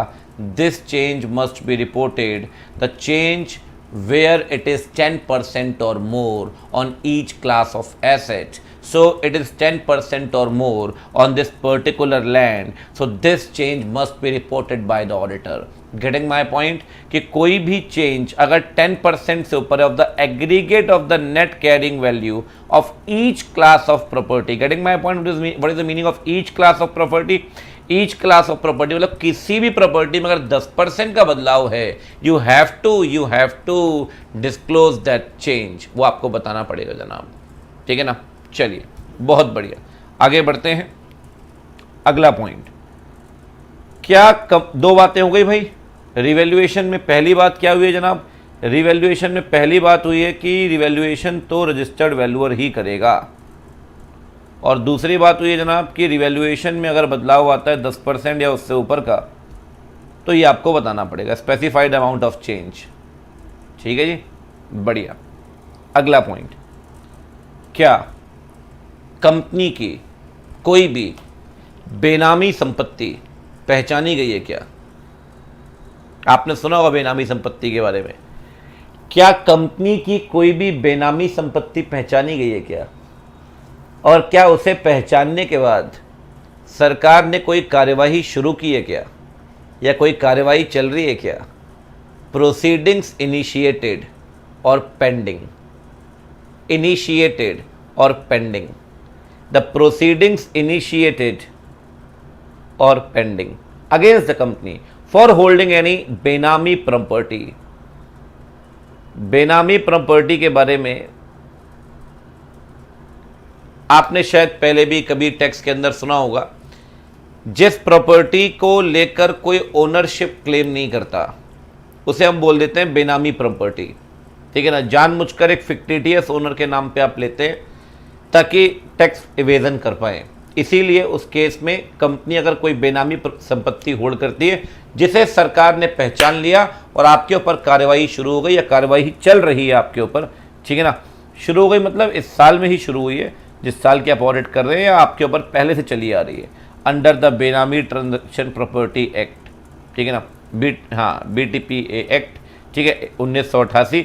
अगर ऐसा कुछ है तो क्या कंपनी ने इसे डिस्क्लोज किया है क्या फाइनेंशियल स्टेटमेंट में? अगर कोई बेनामी संपत्ति पहचानी गई है तो क्या कंपनी ने इसे फाइनेंशियल स्टेटमेंट में डिस्क्लोज किया है या नहीं, ये आपको चेक करना पड़ेगा और बताना भी पड़ेगा, ठीक है। तो ये हैं PPE के 5 पॉइंट्स, ठीक है। एक बार मैं ज़रा आपको यहाँ पर लेकर आऊँगा समरी के अंदर ताकि आप इसे बेहतर तरीके से यहाँ पे समझ सकें।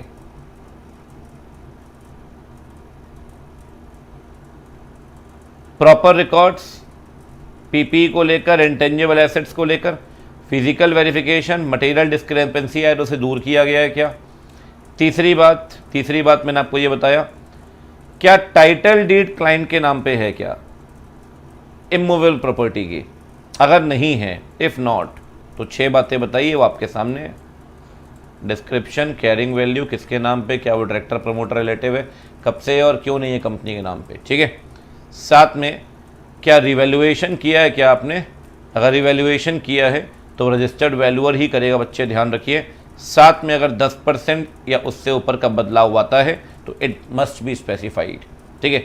और क्या आपकी कोई बेनामी संपत्ति पहचानी गई है? अगर पहचानी गई है और आपके ऊपर प्रोसीडिंग शुरू कर दी गई है, चल रही हैं, तो ये बात इंश्योर करें कि कंपनी ने इसे डिस्क्लोज किया होगा, ठीक है।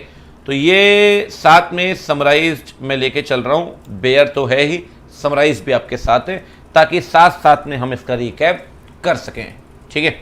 चलिए जी, तो ये तो हो गया आपका फर्स्ट वाला पॉइंट, बहुत बढ़िया। अब चलिए जी बात करते हैं ज़रा आगे की, और आगे की बात क्या होती है ज़रा देखिए। व्हाट्सएप इन्वेंट्री क्या कहती है, देखिए इन्वेंट्री के लिए जी आपको मिलेगा सब पैराग्राफ 2, और इन्वेंट्री की कहानी क्या कहती है देखें। इन्वेंट्री की कहानी कहती है सर, अगेन एक पॉइंट सिमिलर है लेकिन सेम नहीं। क्या इन्वेंट्री का फिजिकल वेरिफिकेशन मैनेजमेंट कर रहा है क्या रीजनेबल इंटरवल में? और अगर कहीं भी कोई मटेरियल डिस्क्रिपेंसी पाई गई है तो उसे ठीक किया है या नहीं? थोड़ा बात को समझना है, इस पॉइंट को ध्यान से। पीपी में हमने पता है क्या देखा, डिस्क्रिपेंसी मटेरियल होगी तो कंसीडर की जाएगी, ऑब्वियस सी बात है। लेकिन सर यहां पे कहानी थोड़ी अलग है। यहां पे कहता है डिस्क्रिपेंसी अगर 10% की है, कितनी डिस्क्रिपेंसी है बच्चे? 10% की, तो उसे मटेरियल मानेंगे। अब आप बोलोगे सर कंफ्यूजन हो रहा है, कोई कंफ्यूजन नहीं, मैं खत्म कर देता हूं अभी। ऊपर ना डिस्क्रिपेंसी मटेरियल होगी, कितनी होगी ये पता नहीं, तो 10% तो ऊपर भी पड़ा था, 10% ऊपर पड़ा था रिवैल्यूएशन के लिए लाला।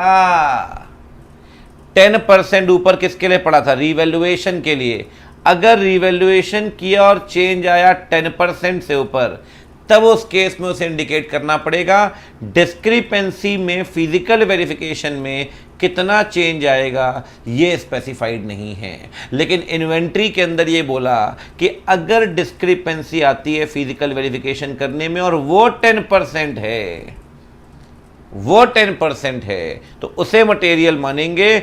आप बताएं कि क्या वो डील की गई है क्या बुक्स ऑफ अकाउंट्स में। इसके 2-3 मायने हैं सर। सबसे पहला मायना ये है कि एक बात तो बिल्कुल क्लियर होती है कि इन्वेंट्री एक ऐसी चीज़ है जिसमें डिस्क्रिपेंसी मिलना वाजिब है, क्योंकि ये डेली बेसिस पे चेंज होती रहेंगी, सर्कुलेटिंग होगी। तो 10% से कम के चेंज को इमटेरियल चेंज मानेंगे आप। अगर इन्वेंट्री के फिजिकल वेरिफिकेशन में 6%, 5%, 8% का बदलाव आया तो वो एक इमटेरियल चेंज है। ऑडिटर को उसे देखने बताने की ज़रूरत नहीं। ऑडिटर वही चेंज देखेगा जो 10% या उससे ऊपर है। मतलब पीपी में रिवैल्यूएशन में 10% दिया है और यहाँ फिजिकल वेरिफिकेशन में 10% दिया है। मतलब फॉर एग्जाम्पल मेरी एक कंपनी है, मेरे उस कंपनी के अंदर कई तरह की इन्वेंट्रीज हैं। एक तो भाई बुक्स हैं, दूसरा है जी पेन ड्राइव है फॉर एग्ज़ाम्पल, और तीसरा क्या है जी, तीसरे इन्वेंट्री में क्या आ जाएगा जी, मेरे को बताओ। सर्विस वालों को तो सोचना पड़ता है कि इन्वेंट्री में और क्या आएगा। ठीक है, बढ़िया है, खैर कोई दिक्कत नहीं है। तो ये वैल्यू है और ये फिज़िकल वेरिफिकेशन हुआ तो ये चीज़ें पता लगी। ठीक है भाई, ठीक है। तो एक तो बुक्स हो गया, एक पेन ड्राइव हो गई, खाली पेन ड्राइव वो भी है तो इन्वेंट्री ही। ठीक है, और इन्वेंट्री क्या आ गई जनाब, और इन्वेंट्री आ गई, मानो हम बच्चों को पेन और स्टेशनरी आइटम भी बेचते हैं, नोटबुक, पेन भी, ठीक है, डायरी। इसकी वैल्यू दी गई है बुक्स की 10 लाख रुपए की, पेन ड्राइव की वैल्यू दी गई है 6 लाख रुपए की, और इसकी वैल्यू दी है जी 4 लाख रुपए की। जब फिज़िकल वेरिफिकेशन किया तो बुक्स निकली 9.5 लाख की, पेन ड्राइव निकली करीब करीब 5,75,000 की। लेकिन जब प्रिंटिंग स्टेशनरी देखा तो 4 लाख की नहीं, प्रिंटिंग स्टेशनरी तो भाई करीब करीब हमारे पास पड़ी थी 5.5 लाख की। हमारा तो असेसमेंट ही गलत था। बच्चे हमसे न पेन खरीद रहे हैं न ही स्टेशनरी आइटम। प्रिंटिंग मतलब स्टेशनरी जो है जो हम बेचते हैं बच्चों को, नोट, ये इमेजिनरी है, बेचते नहीं है भाई। नोटबुक है, पेन है, ठीक है, डायरी है, कैलेंडर है, ये सब भी बेचते हैं, मान लेते हैं। ठीक है, तो 5.5 लाख की, भाई ये बताओ कितना चेंज आ गया। 10, 6, 16, 4, 20 लाख रुपए। और फिजिकल वेरिफिकेशन में कितना मिला, इसमें मिला 9.5 और 5, 10 और 15, 20, 75। तो चेंज तो ऐसा कोई बड़ा चेंज नहीं है। कितने परसेंट होगा, मान लो 5% भी नहीं है, 4.5% के आसपास है। ठीक है, लेस देन 5%। 10% है क्या, अगेन पीपी वाला फंडा, टोटल नहीं देखना, ईच क्लास ऑफ इन्वेंट्री में देखना है।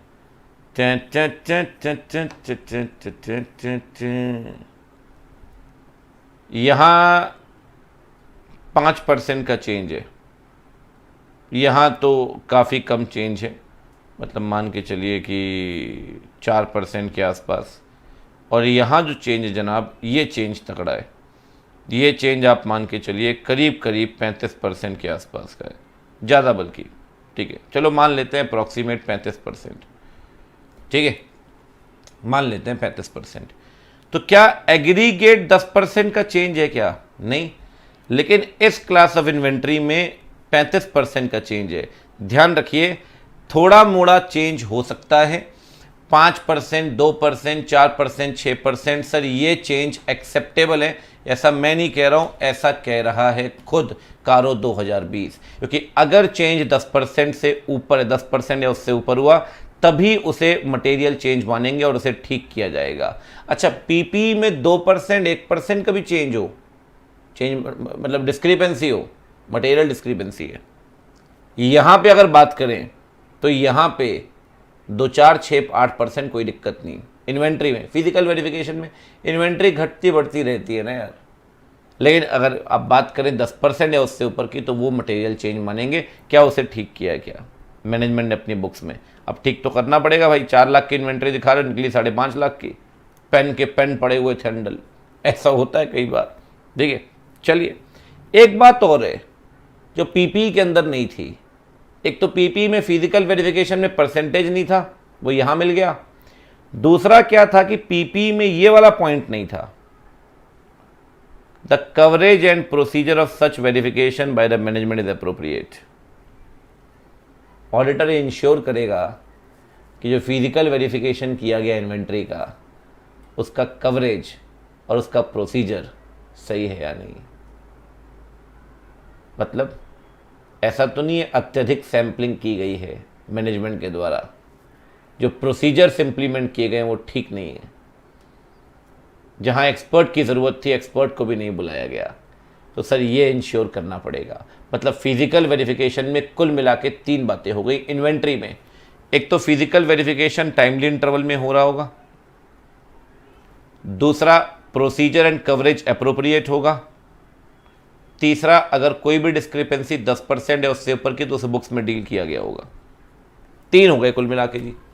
ठीक है, चलिए अब आगे बढ़ते हैं और बात करते हैं अगले वाले की। क्या कंपनी ने अपनी वर्किंग कैपिटल की लिमिट, पता होगा आपको सीसी लिमिट बनती है, कैश क्रेडिट लिमिट, क्या कंपनी ने अपनी वर्किंग कैपिटल लिमिट 5 करोड़ से ऊपर की बनवाई है क्या? खेला है भाई साहब। क्या कंपनी ने अपनी वर्किंग कैपिटल की लिमिट 5 करोड़ से ऊपर की बनवाई है क्या?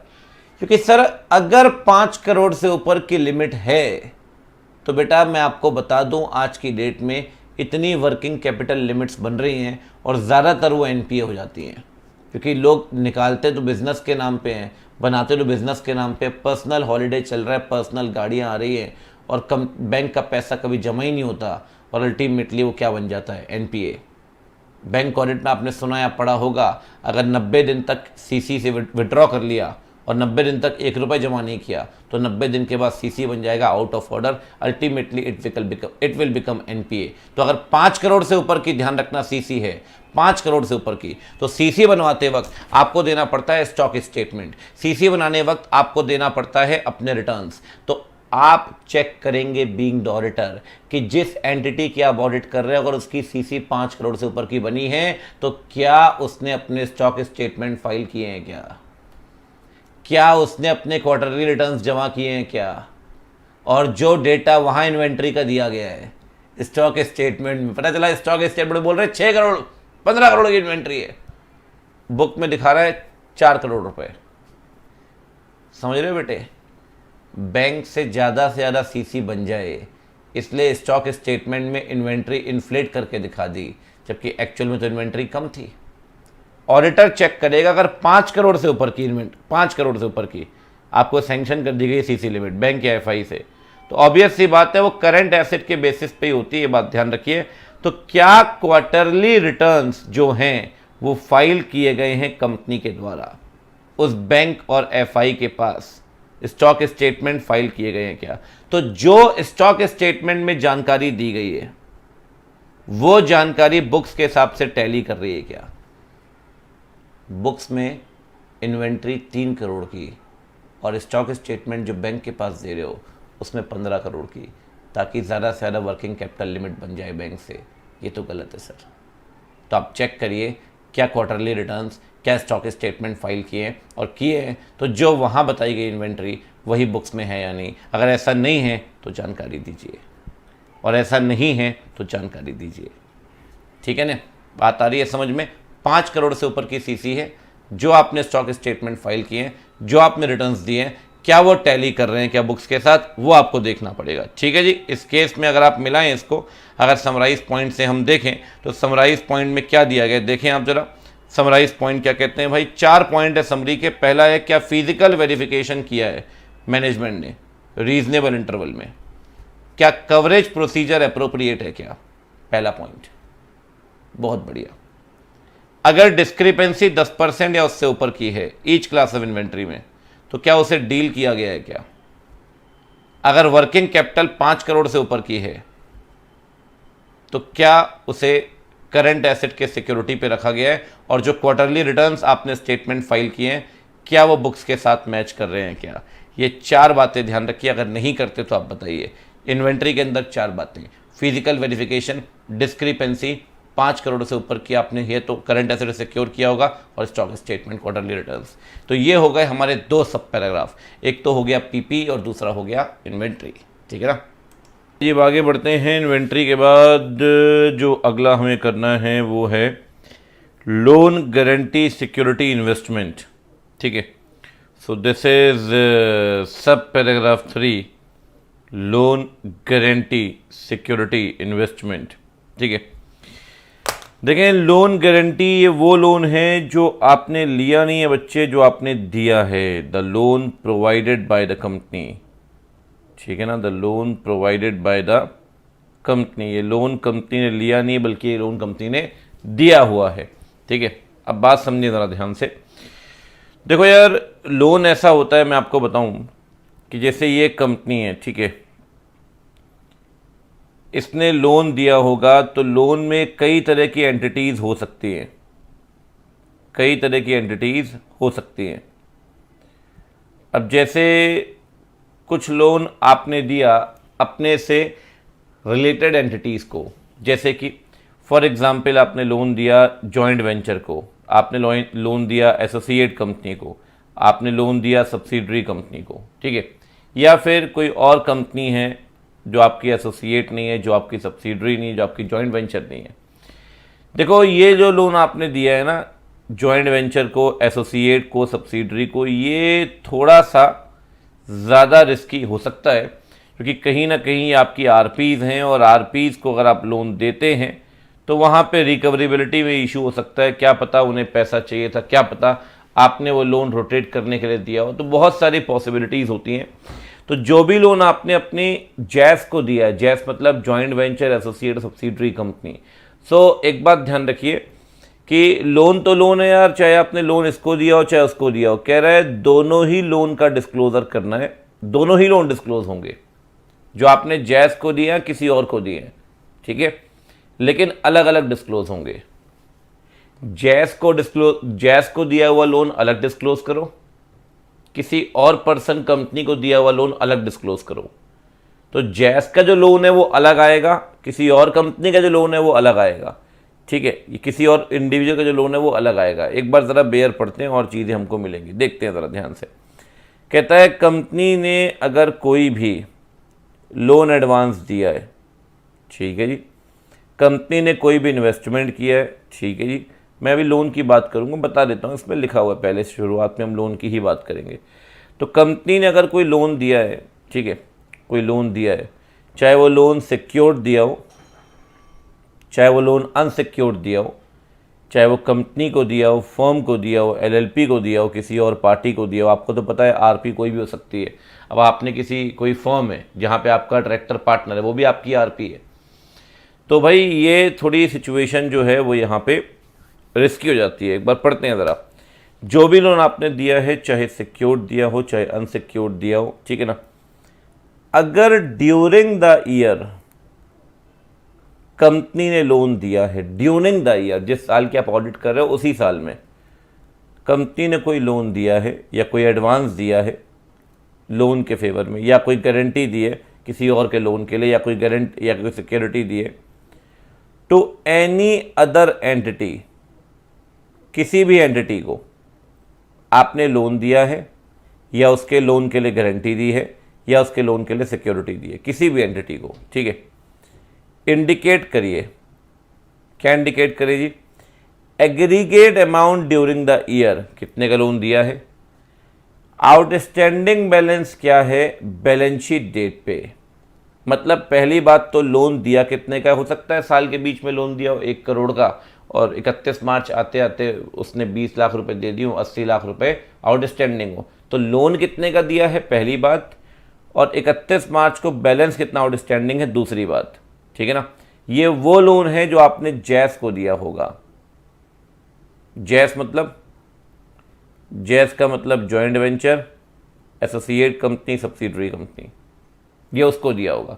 और अगर किसी और को दिया है, एनी पार्टी अदर देन जैस, ठीक है, उसके लिए भी सेम डिस्क्लोजर है कितने का लोन दिया है, कितना आउटस्टैंडिंग है 31 मार्च को, सब कुछ सेम है, बस सेग्रीगेशन करना पड़ेगा।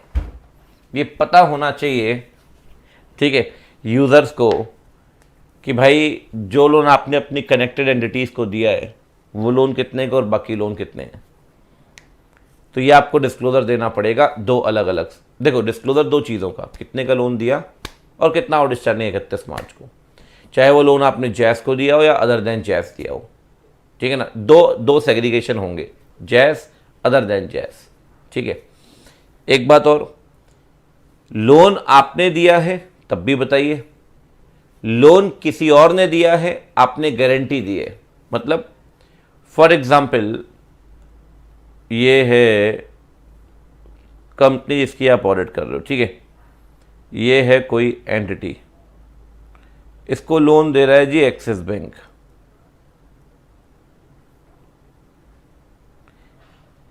आपने लोन तो नहीं दिया, लेकिन आपने लोन के लिए क्या दिए, गारंटी, उसका भी डिस्क्लोजर आएगा, ठीक है ना।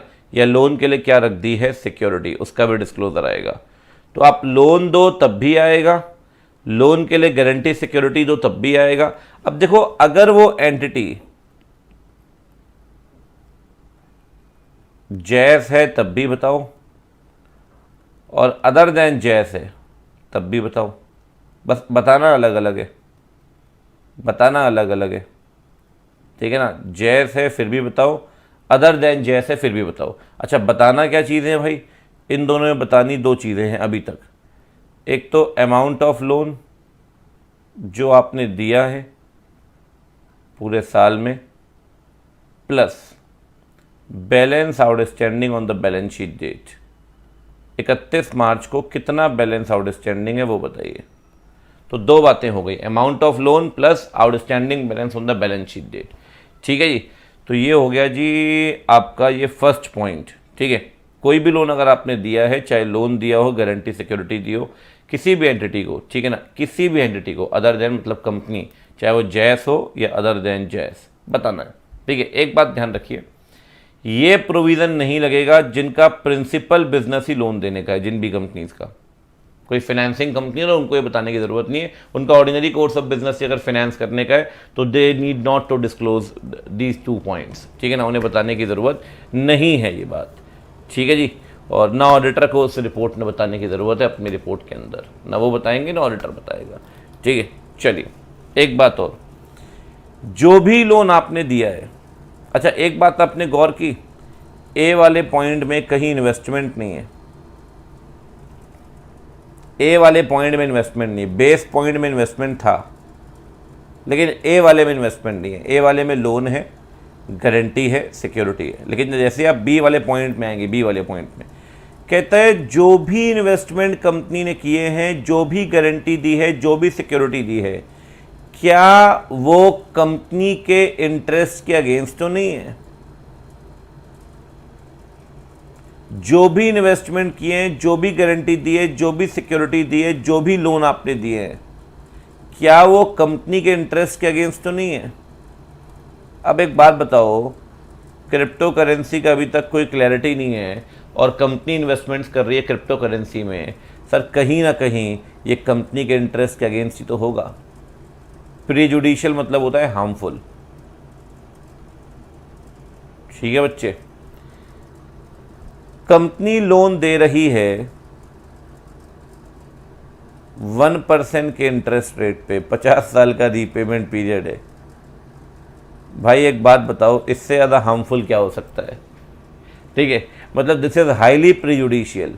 तो भाई एक बात बताओ, ऑडिटर तो बोलेगा यार आपको ऐसी क्या ज़रूरत पड़ गई, आपने 1% में 1% पर एनम में आपने लोन दे दिया और रीपेमेंट पीरियड 50 साल का है, तो भाई ऐसी ज़रूरत आपको पड़ गई तो ठीक तो नहीं है कंपनी के लिए, this is not in the interest of the company, ठीक है ना। तो ये आप बताइए, ऐसा हर एक लोन, ऐसा हर एक इन्वेस्टमेंट, ऐसी हर एक गारंटी, ऐसी हर एक सिक्योरिटी जो कंपनी के इंटरेस्ट में नहीं है, उसे आप बताइए। अच्छा लोन का एग्जाम्पल दिया मैंने आपको, इन्वेस्टमेंट का एग्जाम्पल दिया क्रिप्टो करेंसी का, गारंटी सिक्योरिटी का क्या एग्जाम्पल हो सकता है। अरे गारंटी सिक्योरिटी का एग्जाम्पल हो सकता है जिस एंटिटी के लिए आप गारंटी दे रहे हो ना, उस एंटिटी का गोइंग कंसर्न खतरे में है, उस कंपनी का बिजनेस नहीं चल रहा है, वो क्रेडिट वर्दीनेस, सिविल स्कोर खराब है। तो एक बात बताओ, अगर कंपनी नॉन रिलायबल है फिर भी आप उस कंपनी के लिए गारंटी सिक्योरिटी दे रहे हो, तो भाई वो कंपनी के इंटरेस्ट में थोड़ी है, that is highly prejudicial to the interest of the company. Getting my point? चलिए आगे बढ़ते हैं। अगला पॉइंट, अगर आपने लोन दिए मालिक, तो दो बातें, क्या आपको बराबर पैसा आ रहा है, क्या रीपेमेंट रिसीट्स आ रही है क्या? ठीक है, अगर आपका पैसा नहीं मिल रहा है ड्यू डेट से 90 दिन से ऊपर, तो क्या ऑडिटर ये इंश्योर करेगा, क्या मैनेजमेंट ने अपनी लोन की रिकवरी के लिए प्रॉपर स्टेप लिए हैं? क्या मैनेजमेंट ने अपनी लोन की रिकवरी के लिए रीजनेबल स्टेप्स लिए हैं क्या? रीजनेबल स्टेप क्या हो सकते हैं सर रिकवरी के लिए?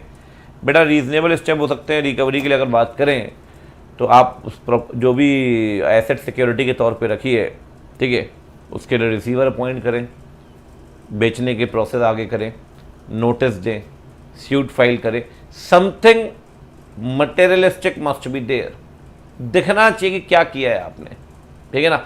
अगर आपने कोई प्रयास नहीं किया, मतलब कंपनी का मैनेजमेंट लोन की रिकवरी को लेकर सजग नहीं है, they are not aware, they are not cautious, this is not in the interest of the company. तो ध्यान रखना, अगर लोन दिया है तो पैसा बराबर आ रहा होगा, अगर नहीं आ रहा है तो जो भी आउटस्टैंडिंग है 90 दिन से ऊपर, उसके लिए आप देखिए कि क्या रीजनेबल स्टेप लिए हैं क्या रिकवरी के लिए, ये आपको इंश्योर करना होगा, ठीक है। एक बात और, अगर लोन दिया है तो क्या लोन का स्केड्यूल बताया है क्या? स्टिपुलेटेड का मतलब होता है रिप्रेजेंटेशन ऑफ फैक्ट, किसी बात को बताना। तो आपको पता नहीं होगा, शायद आपने कभी देखा हो, किसी ने लोन लिया हो आपके घर में, कभी आपने लोन लिया, कुछ देखा हो आपने, तो लोन का एक रीपेमेंट स्केड्यूल होता है, ठीक है। उस पर लिखा होता है कि भाई इस दिन में, मतलब आपके इस महीने में इतनी किस्त जानी है और किस्त के अंदर इतना प्रिंसिपल कंपोनेंट है, इतना इंटरेस्ट कंपोनेंट है। अगर 40,000 की किस्त है तो इतना प्रिंसिपल है, उसमें से इतना इंटरेस्ट है। कभी हाउसिंग लोन आप देखें तो शुरुआत में तो सारा इंटरेस्ट ही रहता है, बाद में कहीं ना कहीं प्रिंसिपल कम होना शुरू होता है, ठीक है ना। तो दो बातें हैं, क्या स्केड्यूल स्टिपुलेट किया गया है, क्या रिसीट्स रीपेमेंट रेगुलर है, और अगर आउटस्टैंडिंग है मोर देन 90 डेज तो आप ये इंश्योर करिए कि कंपनी ने प्रॉपर स्टेप लिए होंगे फॉर रिकवरी, ठीक है जी। चलिए आगे बढ़ते हैं। अगला बढ़िया पॉइंट है, मस्त एकदम, मतलब ये नए पॉइंट्स आपको देखने को मिलेंगे, खास कर ये दोनों पॉइंट्स बिल्कुल नए हैं, ये कारो 16 में कहीं भी नहीं थे। देखिए, कहता है सर कोई भी लोन आपने दिया है, इस साल उसके रीपेमेंट है, ठीक है जी, लेकिन सामने वाली पार्टी उसे रीपे नहीं कर पा रही है, सामने वाली party is incompetent to repay that loan, तो आप क्या करोगे ज़रा बताओ? रीजनेबल स्टेप परफॉर्म करोगे, या फिर आप ऐसा भी कर सकते हो कि उस लोन को रिन्यू कर दो कि चल भाई कोई दिक्कत नहीं है, हमने तेरा लोन रिन्यू कर दिया है, 3 साल का लोन था फिर रिन्यू कर दिया है, ठीक है, सुनना ध्यान से। या फिर आप बोलो रिन्यू नहीं करेंगे, तुझे 3 महीने की मोहलत और दी। रिन्यू में क्या होता है, 3 साल का लोन है, आउटस्टैंडिंग हो गया, आपने नहीं दिया, फिर रिन्यू कर दिया, फिर 3 साल के लिए रिन्यू हो जाएगा, वही लोन दोबारा से रिन्यू हो जाएगा 3 साल के लिए, ठीक है। आपने 3 महीने और दे दिए एक्सटेंशन, या आपने क्या बोला कि बेटा एक काम कर, फ्रेश लोन ले ले, तो फ्रेश लोन ले, उससे पुराना लोन रीपे कर दे, तो पुराना लोन तो ख़त्म हो जाएगा, एक नया लोन चालू हो जाएगा। अच्छा, फ्रेश लोन फॉर एग्जांपल आपने बोला 2 साल के लिए ले ले, उससे एक काम कर, या 1 साल के लिए फ्रेश लोन ले ले, वो पुराना लोन ख़त्म कर दे। बेटा एक काम कर, जो 1 साल वाला जो नया लोन है वो चलता रहेगा, 1 साल में उसको रीपे कर दियो। अब आप बोलेंगे सर रिन्यूअल में और फ्रेश लोन में क्या फ़र्क है? मेरे बच्चे, रिन्यूअल में क्या होता है, मैंने आपको लोन दिया, आप रीपे नहीं कर पाए, तो जो लोन आपको दिया था ना वही रिन्यू हो जाएगा, बुक्स में वही लोन चलता रहेगा, that will be carried on, ठीक है। अच्छा, फ्रेश लोन में क्या होगा, मैंने आपको एक नया लोन दिया, उसकी टर्म्स एंड कंडीशन डिफर हो सकती है, उसका इंटरेस्ट रेट डिफर हो सकता है, रिन्यूअल में ऐसा नहीं होता, ठीक है ना। फ्रेश लोन में terms and condition, period of repayment, interest rate सब कुछ अलग हो सकता है। तो मैं आपको बोलूँगा बेटा काम कर, फ्रेश लोन ले, पुराना लोन रीपे कर दे, फ्रेश लोन तेरे सर पे चढ़ जाएगा। अब तो फ्रेश लोन रीपे करते रहिए, कोई दिक्कत नहीं है, ठीक है। तो 3 चीज़ें मैं कहता हूँ यहाँ पे, फ्रेश लोन, एक्सटेंशन, रिन्यूअल, ठीक है ना। हाँ बिल्कुल, तो REF शॉर्ट में आप कह सकते हो, ये बार बार पॉइंट आएगा, ठीक है। Renewal, extension, fresh loan, REF। अगर आपका लोन जो आपने दिया था वो इस साल ड्यू हो चुका है, लेकिन अगली party is incompetent to pay, in that case you have provided the renewal और द एक्सटेंशन और the fresh loan to settle the existing loan, to settle the existing loan. Existing loan of which party? Same party, obvious सी बात है, सीधी सी बात है ना यार। आपने पुराना लोन को सेटल करना था, इसलिए आपने 3 चीजें की। उस केस में अगर ऐसा कोई भी REF हुआ है आपके साल में, REF जिस साल के आप ऑडिट कर रहे हैं, बीइंग द ऑडिटर, तो आपको बताना पड़ेगा एग्रीगेट अमाउंट इसका REF हुआ है, ठीक है, और percentage of the aggregate to the total loan. बहुत बढ़िया, शानदार मेरे बच्चे, शानदार। मतलब फॉर एग्जाम्पल आपके 100 करोड़ के लोन है जो आपने दिए हुए हैं, उसमें से एक 10 करोड़ का लोन इस साल मैच्योर हुआ, आपने REF कुछ भी कर दिया, मतलब मान लो या तो आपने फ्रेश लोन दे दिया या एक्सटेंशन कर दिया या रिन्यू कर दिया, कुछ भी कर दिया, मान लो 10 करोड़ का वो लोन था। तो भाई एक बात बताओ, टोटल लोन 100 करोड़ का है, उसमें से 10 करोड़ का लोन आपने रिन्यू कर दिया, फ्रेश कर दिया, जो भी कर दिया, तो ये इसका क्या परसेंटेज है वो बताइए। मतलब आप बताइए कि भाई जो टोटल लोन है उसका 10% लोन हमने रिन्यू कर दिया, टोटल लोन का 10% लोन हमने फ्रेश लोन के तौर पे दे दिया। तो what is the percentage of that renewed और fresh loan out of the total loan? Auditor haves to state in the auditors report. आपको ये बात बतानी पड़ेगी कि टोटल लोन का कितना परसेंटेज है। तो this will be how much बच्चा बाडी? 10%। तो परसेंटेज आपको बोलना पड़ेगा, ये बात ध्यान रखिए, ठीक है ना। So you have to state the percentage total loan का, ठीक है, कितना वो लोन है, ठीक है, आउट ऑफ टोटल लोन, वो आपको बताना पड़ेगा ड्यूरिंग द ईयर, ऑब्वियस सी बात। अगेन ये पॉइंट नहीं लगेगा, उस कंपनी में आपको बताना ज़रूरी नहीं है जिसका प्रिंसिपल काम लोन देने का ही है, ठीक है ना। ये पॉइंट यहाँ भी नहीं लगता और ऊपर वाले पॉइंट में लगता, मतलब जहाँ जहाँ डिस्क्लोज़र देना है वहाँ वहाँ ही नहीं लगेगा। लेकिन एक बात पे आप गौर करिए, तो रिकवरी और 90 दिन वाले पॉइंट में एक्सेप्शन नहीं दिया हुआ कि प्रिंसिपल अगर आपका काम लोन देने का है तो एक्सेप्शन मिलेगा, तो वो चीज़ नहीं दी, ना प्रीजुडिशियल में दी है, ना आउटस्टैंडिंग में दी है, ना रीजनेबल स्टेप में दिया गया, ठीक है ना जी।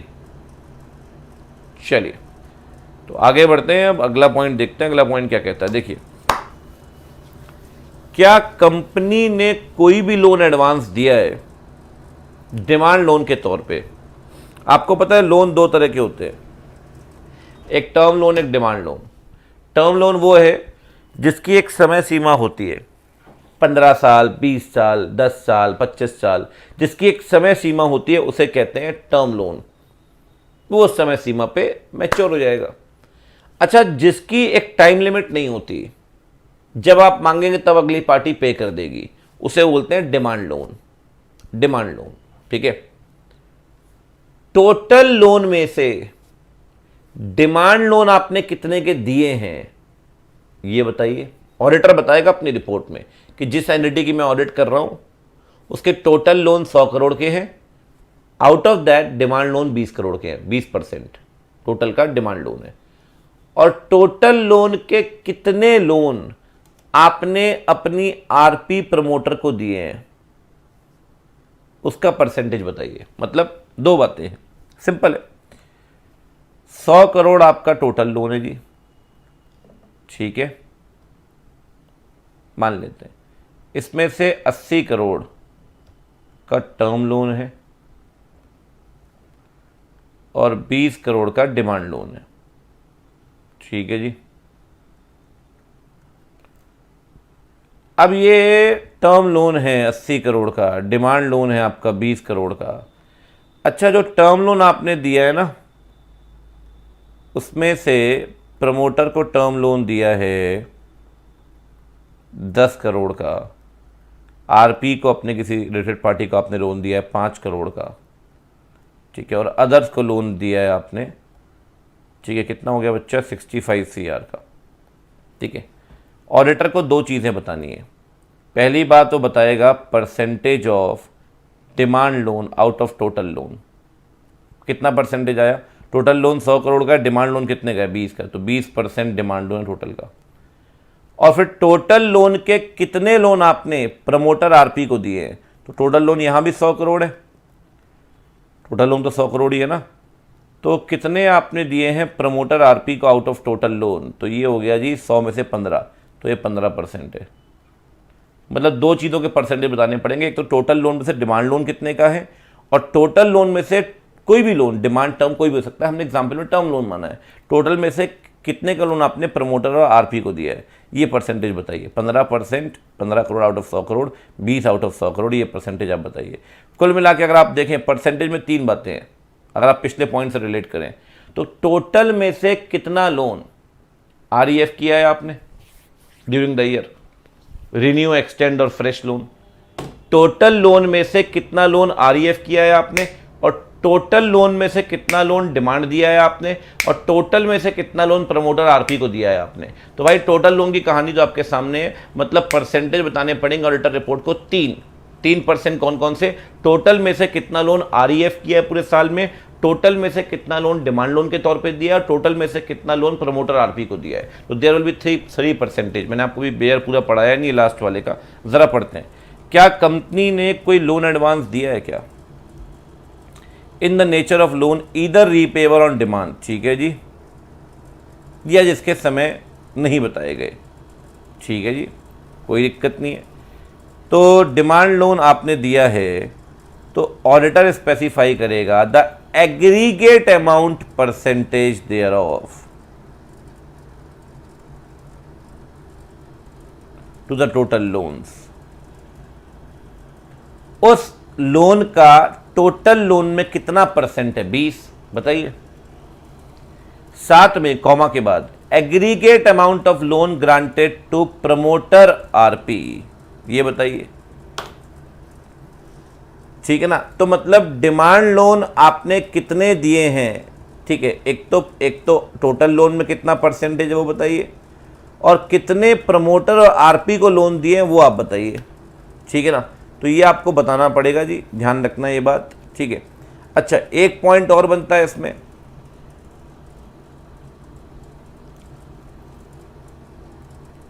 डिमांड लोन में कितने लोन आपने प्रमोटर और आरपी को दिए हैं, 0%, यही बताना है। हाँ,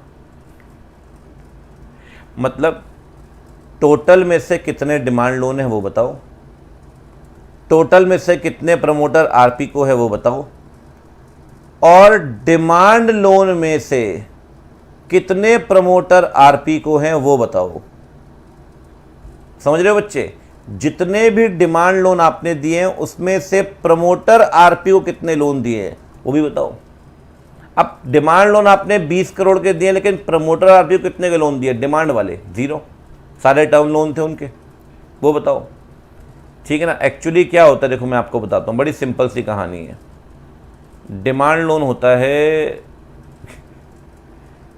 कंपैरेटिवली ज़्यादा रिस्की, पता है क्यों, जब तक मांगोगे नहीं पैसा देगा नहीं, बोरोवर मांगोगे नहीं पैसा देगा नहीं। प्रमोटर को डिमांड लोन देने का मतलब समझ रहे हो आप, कंपनी कोई पैसा मांगेगी नहीं, और जब तक कंपनी पैसा मांगेगी नहीं वो पैसा देगा नहीं।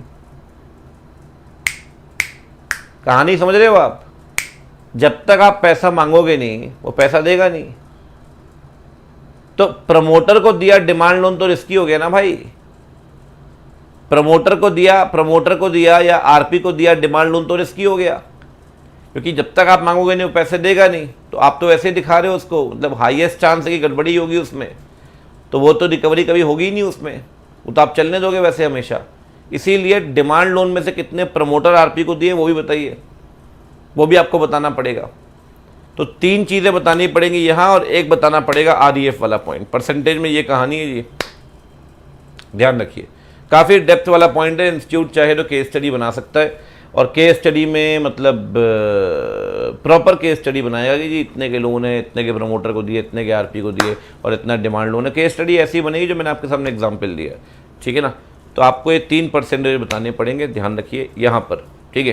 टोटल में से डिमांड कितने का है, टोटल में से प्रमोटर आरपी कितने का है, और डिमांड में से प्रमोटर आरपी कितने का है। अच्छा, एक पॉइंट और बताता हूँ आपको, ज़बरदस्त वाला, चौथा पॉइंट क्लियर हो जाएगा उसके बेसिस पे।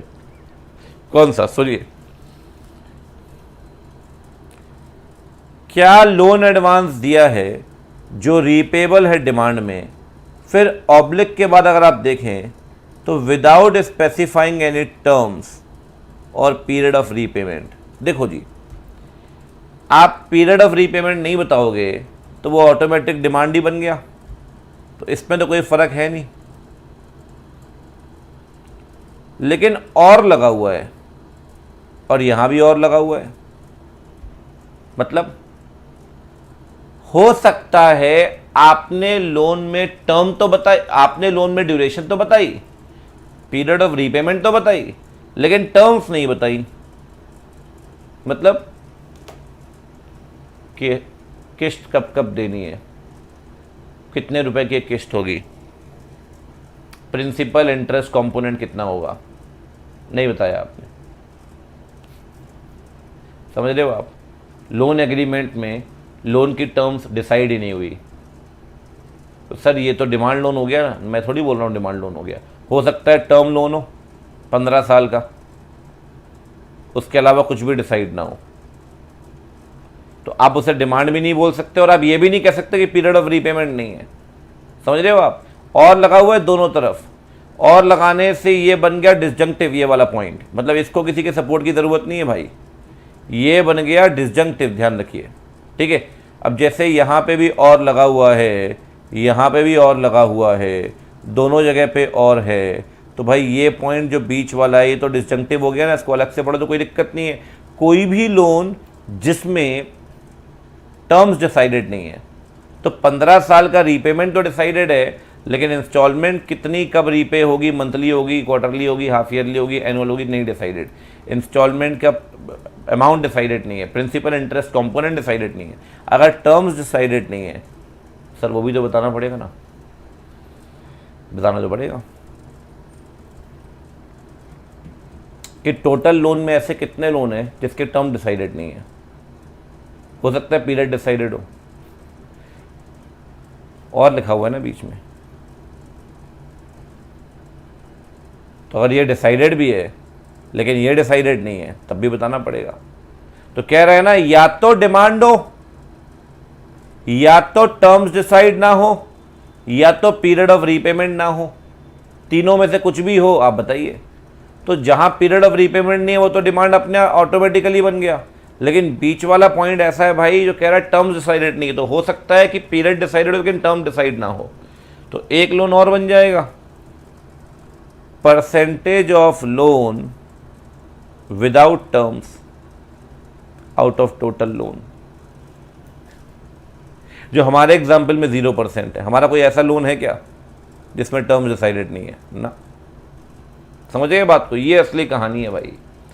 Percentage of demand loan out of total loan, percentage of loan to promoter RP out of total loan, percentage of loan to promoter RP out of demand loan, percentage of loan without terms out of total loan. ये चार बातें ध्यान रखिए, 4% यहाँ पे और 1% आरईएफ वाला वहाँ पे, मतलब डेप्थ तो है, ये तो आपको मानना पड़ेगा, ठीक है।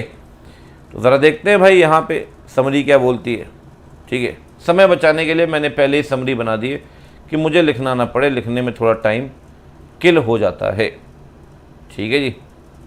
तो समरी में भी एक आध दो पॉइंट ऐड करने पड़ेंगे, ज़रा देखते हैं पहले क्या कहता है। देखिए, कहता है जी aggregate amount of loan guarantee security, जो भी आउटस्टैंडिंग बैलेंस है बैलेंस शीट डेट में, जो भी लोन आपने दिया है during the year along with, ठीक है ना। दो बातें बताइए, ये लोन आपने किसको दिया है, बहुत बढ़िया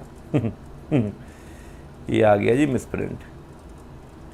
ये लोन आपने दिया है जैस को या किसी और को, अलग अलग बताइए, ठीक है ना, जितने का लोन दिया है और जो आउटस्टैंडिंग है, ठीक है ना, दो बातें, एग्रीगेट आउटस्टैंडिंग, जैस को या किसी और को, ठीक है। क्या लोन गारंटी सिक्योरिटी जो है वो कंपनी के इंटरेस्ट के अगेंस्ट तो नहीं है? एक पॉइंट भूल रहे अपन यहाँ पे इन्वेस्टमेंट, ऊपर इन्वेस्टमेंट नहीं था, यहाँ तो है, ठीक है जी। चलिए, जो लोन एडवांस आपने दिए हैं, सही बात, तो क्या शेड्यूल दिया गया रीपेमेंट का, ठीक है, और क्या रिसीट्स रेगुलर हैं क्या, ठीक है, और अगर ओवर ड्यू है मोर देन 90 डेज तो कंपनी ने रीजनेबल स्टेप लिए हैं क्या रिकवरी के लिए? बहुत बढ़िया, बहुत उम्दा, ठीक है। अगली बात, अगर आप देखें कोई भी लोन रिन्यू किया है, एक्सटेंड किया है या फ्रेश लोन दिया है तो बताइए, ठीक है, तो बताइए, साथ में परसेंटेज बताइए। इन्होंने तो खैर 2 ही परसेंटेज बोले हैं कह रहा है अगर आपने डिमांड में रीपे किया है या टर्म्स नहीं बताए या पीरियड ऑफ रीपेमेंट नहीं बताया तो परसेंटेज बताइए of such loan out of total loan. ये बढ़िया किया भाई, हमने समरी में ये बहुत बढ़िया कर दिया, सच लोन लिख दिया ना, तो फिर दोनों लोन कवर हो गए। दोनों लोन कौन से? दोनों लोन कवर हो गए आपके, एक तो कवर हो गया डिमांड लोन जहां टाइम नहीं है, और एक कवर हो गया आपका विदाउट टर्म्स वाला लोन। सच लोन में दोनों ही कवर हो गए। साथ में वो लोन प्रमोटर आरपीओ कितने दिए वो बताइए। बिल्कुल सही बात है। डिमांड लोन में प्रमोटर आरपी का परसेंटेज कितना है वो बताइए। बिल्कुल ठीक बात है, 0% हमारे एग्जाम्पल में, ठीक है जी, बहुत बहुत बढ़िया। और यहाँ था हमारे एग्जाम्पल में 20%, ठीक है जी। तो जो भी लोन आपने दिया है रीपेबल ऑन डिमांड और without the terms, without the period of repayment, कोई भी लोन ऐसा है, सच लोन टोटल लोन का परसेंटेज बताइए, और एग्रीगेट अमाउंट जो डिमांड लोन आपने दिए हैं प्रमोटर आरपी को वो बताइए, ठीक है। थोड़ा रिस्की हो जाता है प्रमोटर आरपी में कहानी, ठीक है जी। तो ये हो गया आपका पॉइंट नंबर 3। बहुत बढ़िया सर। अगले पॉइंट की तरफ बढ़ते हैं। नेक्स्ट पॉइंट क्या कहता है देखिए ज़रा। अगला पॉइंट भी लोन गारंटी सिक्योरिटी का है। ज़्यादा कुछ तो नहीं कहता है, कहता है अगर आपने लोन इन्वेस्टमेंट गारंटी सिक्योरिटी किया है तो 2 सेक्शंस मानने पड़ेंगे, 185, 186, और अगर नहीं माने तो बताना पड़ेगा। वैसे शॉर्ट में आपको बताऊं 185, 186 क्या कहता है? 186 है प्रोहिबिशन ऑन लोन को लेकर। ये कहता है जी, एग्जाम्पल दे रहा हूं, कंपनी अपने डायरेक्टर को लोन नहीं दे सकती, कंपनी होल्डिंग कंपनी के डायरेक्टर को लोन नहीं दे सकती, कंपनी डायरेक्टर के रिलेटिव को लोन नहीं दे सकती। लिस्ट है, कुछ लोगों को आप लोन नहीं दे सकते, कुछ लोगों को दे सकते हैं एसआर पास करके, ठीक है ना, और कुछ फ्री लोन दे सकते हैं कोई रिस्ट्रिक्शन के बिना। तो 185 जो है ये प्रोहिबिशन ऑफ लोन की बात करता है। सही मायने में प्रोहिबिशन भी है, रिस्ट्रिक्शन भी है और अलाउंस भी है, तो तीनों चीजें हैं, ठीक है ना। तो 185 माना है क्या आपने? फॉर एग्जाम्पल 185 कहता है डायरेक्टर को लोन नहीं दे सकते और आपने दे दिया, तो कहीं ना कहीं 185 का तो कॉन्ट्रावेंशन हो गया ना, 185 का तो कॉन्ट्रावेंशन हो गया। तो बताइए, वैसे ही 186 के अंदर बच्चे एक लिमिट दी हुई है। कौन सी लिमिट दी है सर? 186 कहता है, एक एग्जांपल लेता हूं मैं आपको, कहता है कोई भी लोन गारंटी सिक्योरिटी इन्वेस्टमेंट दो, एक तो बीआर पास करना पड़ेगा, बोर्ड रेजोल्यूशन, ठीक है, मैंडेटरी है हर एलजीएसआई के लिए। एलजीएसआई मतलब लोन गारंटी सिक्योरिटी इन्वेस्टमेंट। कहता है वहां पे एक लिमिट दी है। क्या लिमिट दी है जी? अगर 60% of paid up share capital free reserve security premium और 100% of free reserve plus security premium, whichever is higher, अगर इस लिमिट के बियॉन्ड जाकर एलजीएसआई करोगे तो एसआर पास करना पड़ेगा। मतलब फॉर एग्जाम्पल आपकी कैपिटल है 100 करोड़ की, ठीक है, आपके फ्री रिजर्व है 60 करोड़ के, आपका सिक्योरिटी प्रीमियम है 90 करोड़ का, ठीक है जी। अब ध्यान से देखें तो दोनों तो नहीं आ जाएगा। मान लो ये 80 करोड़ का, 80 60 140 240 करोड़ हो गया, ठीक है। अब परसेंटेज निकालो, 240 करोड़, 240 करोड़ का 60% कितना आया बच्चे, ये आ जाएगा 144 CR, ठीक है ना।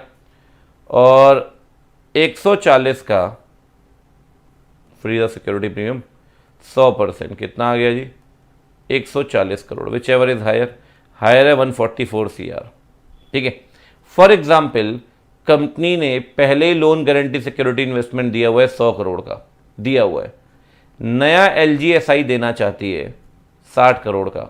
अगर नया LGSI दे दिया तो 100 का तो पहले से है, 60 का और दे दिया तो 160 करोड़ हो गया, जबकि लिमिट कितनी बन रही है 144 CR। तो कहता है अगर LGSI लिमिट से ऊपर चला गया तो जो LGSI आप देना चाहते हैं नया 60 करोड़ का, इसके लिए SR लगेगा। समझ रहे हो, पहले तो 100 करोड़ की लिमिट थी, अब 60 करोड़ का और दोगे तो 100 + 60 हो गया 160, तो कहीं ना कहीं 160 जो करोड़ है ये 144 करोड़ की लिमिट से एक्सीड कर रहा है, इसके लिए you have to pass SR pass करना पड़ेगा मालिक, ठीक है ना। तो BR SR और भी कई सारी चीज़ें हैं, अप्रूवल ऑफ फाइनेंशियल इंस्टीट्यूशंस, सब लगती हैं, तो ये चीज़ें आपको माननी पड़ेंगी। अगर आप नहीं मानते तो ये बात ऑडिटर बताएगा, ठीक है जी, ये बात उसको बतानी पड़ेगी, ठीक है। ये हो गया जी आपका सब पैरा 4, 4 हो चुके हैं अभी तक ध्यान से अगर आप देखें तो, ठीक है। कौन कौन से हो गए जी ज़रा बताओ फटाफट से, एक बार रिकैप करते हैं। पहला तो हो गया PPE, दूसरा हो गया इन्वेंट्री, तीसरा हो गया आपका लोन, चौथा भी हो गया लोन। PPE में क्या क्या है जी, क्या प्रॉपर रिकॉर्ड बनाए PPE और इंटेंजिबल एसेट को लेकर, क्या रीजनेबल इंटरवल में फिजिकल वेरिफिकेशन हो रहा है, अगर कोई मटेरियल डिस्क्रिपेंसी पाई गई तो उसे ठीक किया है नहीं मैनेजमेंट ने बुक्स के अंदर, क्या टाइटल डीड क्लाइंट के नाम पे है, क्या लीज डीड आपके एंटिटी के नाम पे है, अगर नहीं है तो 6 बातें बताइए। डिस्क्रिप्शन ऑफ द प्रॉपर्टी कब से होल्ड की हुई है, किसके नाम पे है, क्या वो प्रमोटर डायरेक्टर है, क्यों आपके नाम पे नहीं है, उसकी वैल्यू क्या है, ठीक है ना। रिवैल्यूएशन हुआ है क्या, अगर हुआ है PPE का या इंटेंजिबल एसेट का तो रिवैल्यूएशन वैल्यूअर नहीं किया होगा, और अगर 10% या उससे ऊपर का फ़र्क है तो बताइए, ठीक है। साथ में क्या बेनामी संपत्ति कोई पहचानी गई है कंपनी की प्रॉपर्टी, उसके लिए क्या कोई प्रोसीडिंग शुरू हुई है और क्या कोई प्रोसीडिंग चल रही है, बताइए। इन्वेंट्री को लेके क्या फिजिकल वेरिफिकेशन रीजनेबल इंटरवल में हुआ है, अगर कोई फ़र्क आता है 10% या उससे ऊपर का ईच क्लास ऑफ एसेट को लेकर तो बताइए। साथ में क्या वर्किंग कैपिटल लिमिट 5 करोड़ से ऊपर की बनी है, अगर बनी है तो आपके एंटिटी ने स्टॉक स्टेटमेंट रिटर्न्स वगैरह जमा किए होंगे बैंक के पास, इन्वेंट्री से सिक्योर करते हैं आप उसको, अगर वहाँ पे जो स्टॉक स्टेटमेंट्स वगैरह में फिगर दिए गए हैं क्या वो बुक्स के साथ टैली कर रहे हैं या नहीं। यहाँ इन्वेंट्री 5 करोड़ की, स्टॉक स्टेटमेंट 15 करोड़ की बता रहे हो। LGSI में जो भी लोन आपने जैस को दिया है किसी और को, लोन गारंटी सिक्योरिटी, वो बताइए। जो भी loan guarantee security investment LGSI company के इंटरेस्ट अगेंस्ट तो नहीं है वो बताइए। क्या लोन वगैरह आपकी रिकवरी हो रही है क्या बराबर, अगर नहीं हो रही है 90 दिन से ऊपर आउटस्टैंडिंग है तो कंपनी ने क्या स्टेप लिए उसकी रिकवरी के लिए वो बताइए। साथ में अगर कोई भी लोन साल में ड्यू हुआ है उसके लिए आपने REF रिन्यू किया है, लोन एक्सटेंड किया है, लोन या फ्रेश लोन दिया है, जो भी दिया है आप बताइए, ठीक है ना। और टोटल लोन का परसेंटेज बताइए उसमें। इसमें तो बड़ी लंबी कहानी है, आपने कोई लोन दिया डिमांड या जिसमें कोई टर्म स्पेसिफाई नहीं है या आपका पीरियड स्पेसिफाई नहीं है, तो टोटल लोन में से ऐसे लोन कितने के हैं वो बताइए। और अगर आपने प्रमोटर RP को लोन दिया है तो डिमांड लोन वगैरह में से ये टोटल जो आपने प्रमोटर RP को दिया है वो बताइए, और आउट ऑफ टोटल लोन बताइए, परसेंटेज बताने हैं आपको, ठीक है ना जी। और लोन गारंटी सिक्योरिटी में 185 186 माना गया है क्या वो बताइए, और क्या कहते हैं 185 186 मैंने आपको बता दिया। ऑल्दो मतलब आप बोलें कि डिटेल में यहाँ से क्वेश्चन आ जाएगा तो पॉसिबल नहीं है, लेकिन फिर भी मैंने आपको 185 186 कंसाइज में थोड़ा ब्रीफ में आपको बता दिया है, ठीक है। आगे बढ़ते हैं जी, अगला है एक्सेप्टेंस ऑफ डिपॉजिट्स।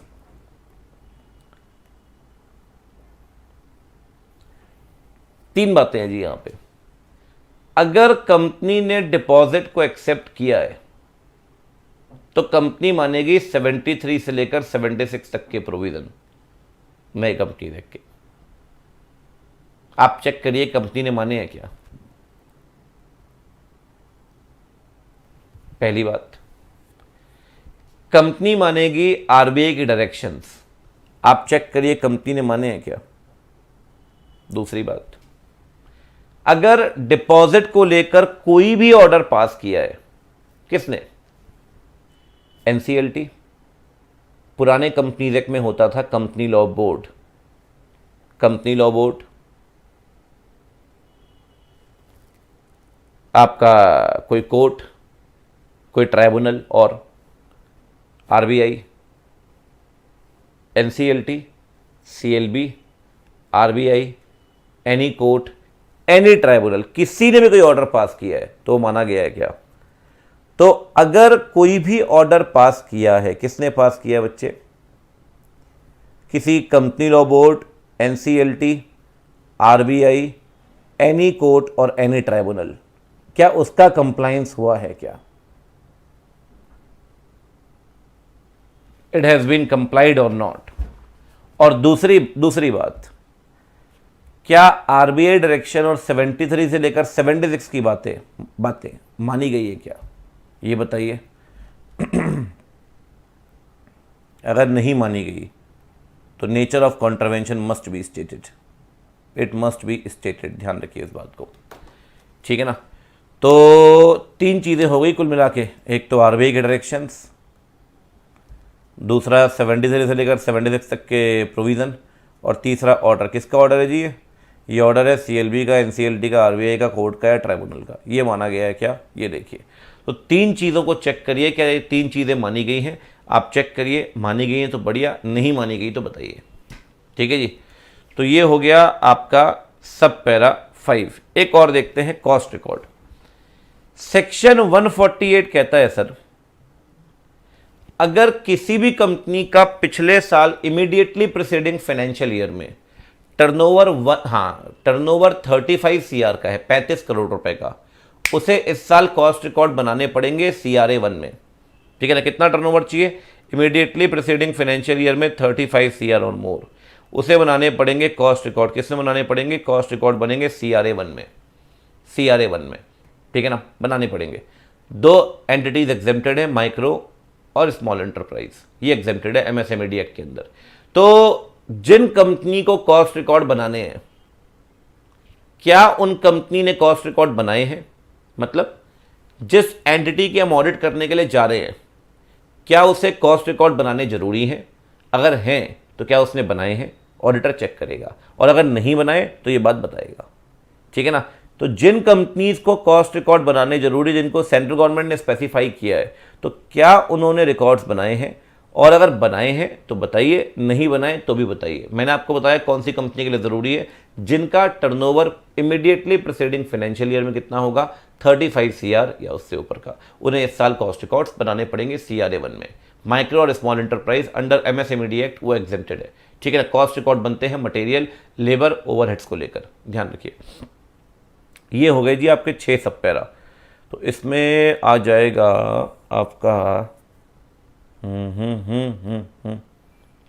ठीक है। एक बार यहाँ पे देखो, डिपॉजिट में आरबीआई डायरेक्शन 73 से लेकर 76 नहीं है तो बताइए contravention. Order of NCLT, CLB, RBI, any court, any tribunal, बताइए। और कॉस्ट रिकॉर्ड में क्या उन कंपनीज ने कॉस्ट रिकॉर्ड बनाए हैं जिन्हें बनाने ज़रूरी हैं अंडर सेक्शन 148? वो मैंने आपको बता दिया। कितना टर्नओवर चाहिए भाई? 35 सीआर और मोर अंडर सेक्शन 148, ठीक है जी। बहुत उम्दा, बहुत बढ़िया। तो ये तो हो गया आपके कॉस्ट रिकॉर्ड। इस सेशन में, इस पहले सेशन में कारों के यहीं तक करेंगे, ठीक है। एक बार विदिन 5 मिनट सारा का सारा रिकैप कर लेते हैं, ठीक है। फिर कॉन्क्लूड करके आपसे मुलाकात होगी अगली क्लास में। चलिए, सबसे पहली बात, कारो किस पे लगता है? इंडियन कंपनी, फॉरेन कंपनी भी। फॉरेन कंपनी मतलब बनी इंडिया से बाहर है, प्लेस ऑफ बिजनेस इंडिया के अंदर। किस पे नहीं लगेगा? बैंकिंग, इंश्योरेंस, इलेक्ट्रिसिटी पे लगता है, ध्यान रखना। डोरमेंट पे भी लगता है, ध्यान रखना। Banking, insurance, small company, OPC, charitable object, private company, जो 4 कंडीशन पूरी करेगी। 4 कंडीशन कौन कौन सी? Non associate, non subsidiary, non holding होगी पब्लिक कंपनी की, ठीक है। Maximum capital reserve surplus 1 crore का। Maximum loan borrowing outstanding bank FI से 1 करोड़ की। ठीक है। और टोटल रेवेन्यू 10 करोड़ से ऊपर नहीं होना चाहिए, including the revenue from discontinuing operations. Capital में सारी कैपिटल आएगी, रिजर्व में सारे रिजर्व आएंगे, सरप्लस में क्रेडिट बैलेंस आएगा, डेबिट बैलेंस को माइनस कर दें। लोन बोरिंग में सारे लोन आएंगे, लेकिन बैंक और एफआई से ही लिए होंगे, सिर्फ वही, चाहे शॉर्ट टर्म लोन हो, लॉन्ग टर्म लोन हो, डिमांड लोन हो, सारे लोन आएंगे, ठीक है ना। लोन में आउटस्टैंडिंग बैलेंस देखेंगे, कैपिटल में बैलेंस शीट डेट का फिगर देखते हैं, लोन के अंदर एनी पॉइंट ऑफ टाइम, ठीक है। टोटल रेवेन्यू में as per the latest P&L होगा, उसके हिसाब से टोटल रेवेन्यू देख लिया। अब बात करते हैं जी फटाफट से कंटेंट की। सबसे पहले आए पीपीई में, मैंने एक बार पीछे भी रिकैप कराया, कोई दिक्कत नहीं है, लेकिन फिर भी एक बार रिकैप कर लेते हैं, कोई हर्ज नहीं है। पीपीई में क्या प्रॉपर रिकॉर्ड बनाए गए हैं क्वांटिटी और सिचुएशन को लेकर, और इनटेंजिबल एसेट को लेकर सारे रिकॉर्ड। क्या फिजिकल वेरिफिकेशन मैनेजमेंट कर रहा है, क्या रीजनेबल इंटरवल में, अगर कोई कमी पाई गई है, मटेरियल डिस्क्रिपेंसी है, तो क्या उसे ठीक किया गया है, क्या कंपनी ने रिवैल्यूएशन किया है, क्या अगर किया है तो रजिस्टर्ड वैल्यूअर ही रिवैल्यूएशन करेगा, और अगर कोई भी चेंज 10% या उससे ऊपर का है ईच क्लास ऑफ एसेट में, तो उसे बताइए। कोई भी बेनामी संपत्ति की प्रोसीडिंग आपके अगेंस्ट शुरू हुई है, पेंडिंग चल रही है, उसे आप बताइए, ठीक है। हाँ, जो भी टाइटल डीड है वो आपके एंटिटी के नाम पे होगी, नहीं है तो 6 बातें बताइए। कौन सी प्रॉपर्टी है, वैल्यू कितनी है उसकी, ठीक है। साथ में किसके नाम पे है, क्या प्रमोटर डायरेक्टर KMP के नाम पे है, ठीक है, और कितने साल से है, और क्यों वो कंपनी के नाम पे नहीं है, ठीक है ना। चलो जी, ये भी बेचारा लोड झेल झेल के परेशान हो गया, कह रहे इतनी हैवी फाइलें ऐड कर रहे हो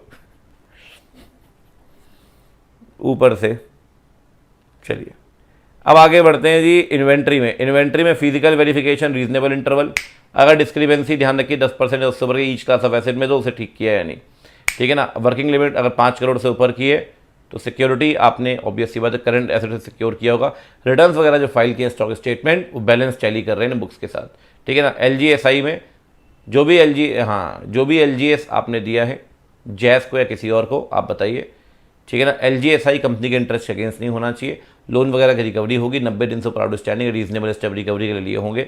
साथ में ध्यान रखिए बच्चा पार्टी कि अगर कोई भी लोन आपने रिन्यू, एक्सटेंड या फ्रेश लोन दिया है वो बताइए, परसेंटेज क्या है, आउट ऑफ टोटल लोन वो बताइए। कोई भी लोन जो डिमांड लोन है, विदाउट टर्म्स है, विदाउट पीरियड है, आउट ऑफ टोटल लोन कितना परसेंटेज है वो बताइए, और लोन टू प्रमोटर RP उसके लोन पे कितना परसेंटेज है वो बताइए, ठीक है ना। साथ में LGSI में 185, 186 माना गया, यानी जिस कंपनी ने डिपॉजिट को एक्सेप्ट किया है, RBI डायरेक्शन 73 से लेकर 76, order of NCLT court RBI, ठीक है ना, उसको माना है या नहीं। और साथ में कॉस्ट रिकॉर्ड जिन कंपनी को बनाने ज़रूरी है, उन कंपनीज ने कॉस्ट रिकॉर्ड बनाए हैं या नहीं, अंडर सेक्शन 148, ठीक है ना, जिनका टर्नओवर 35 करोड़ रुपए होगा पिछले साल में। तो ये है आपको कारो का फर्स्ट लेक्चर, इतनी ही ड्यूरेशन का। मैं उम्मीद करता हूँ कि अगला सेशन भी होगा, ठीक है। आपसे मुलाकात होगी अगले सेशन में, हम आगे बढ़ेंगे कॉस्ट रिकॉर्ड के साथ, ठीक है। थोड़ा समय आगे भी लग सकता है क्योंकि डिटेल तो है चीज़ें, ठीक है। तो आपसे मिलते हैं अगली क्लास में। Bye bye, take care, see you.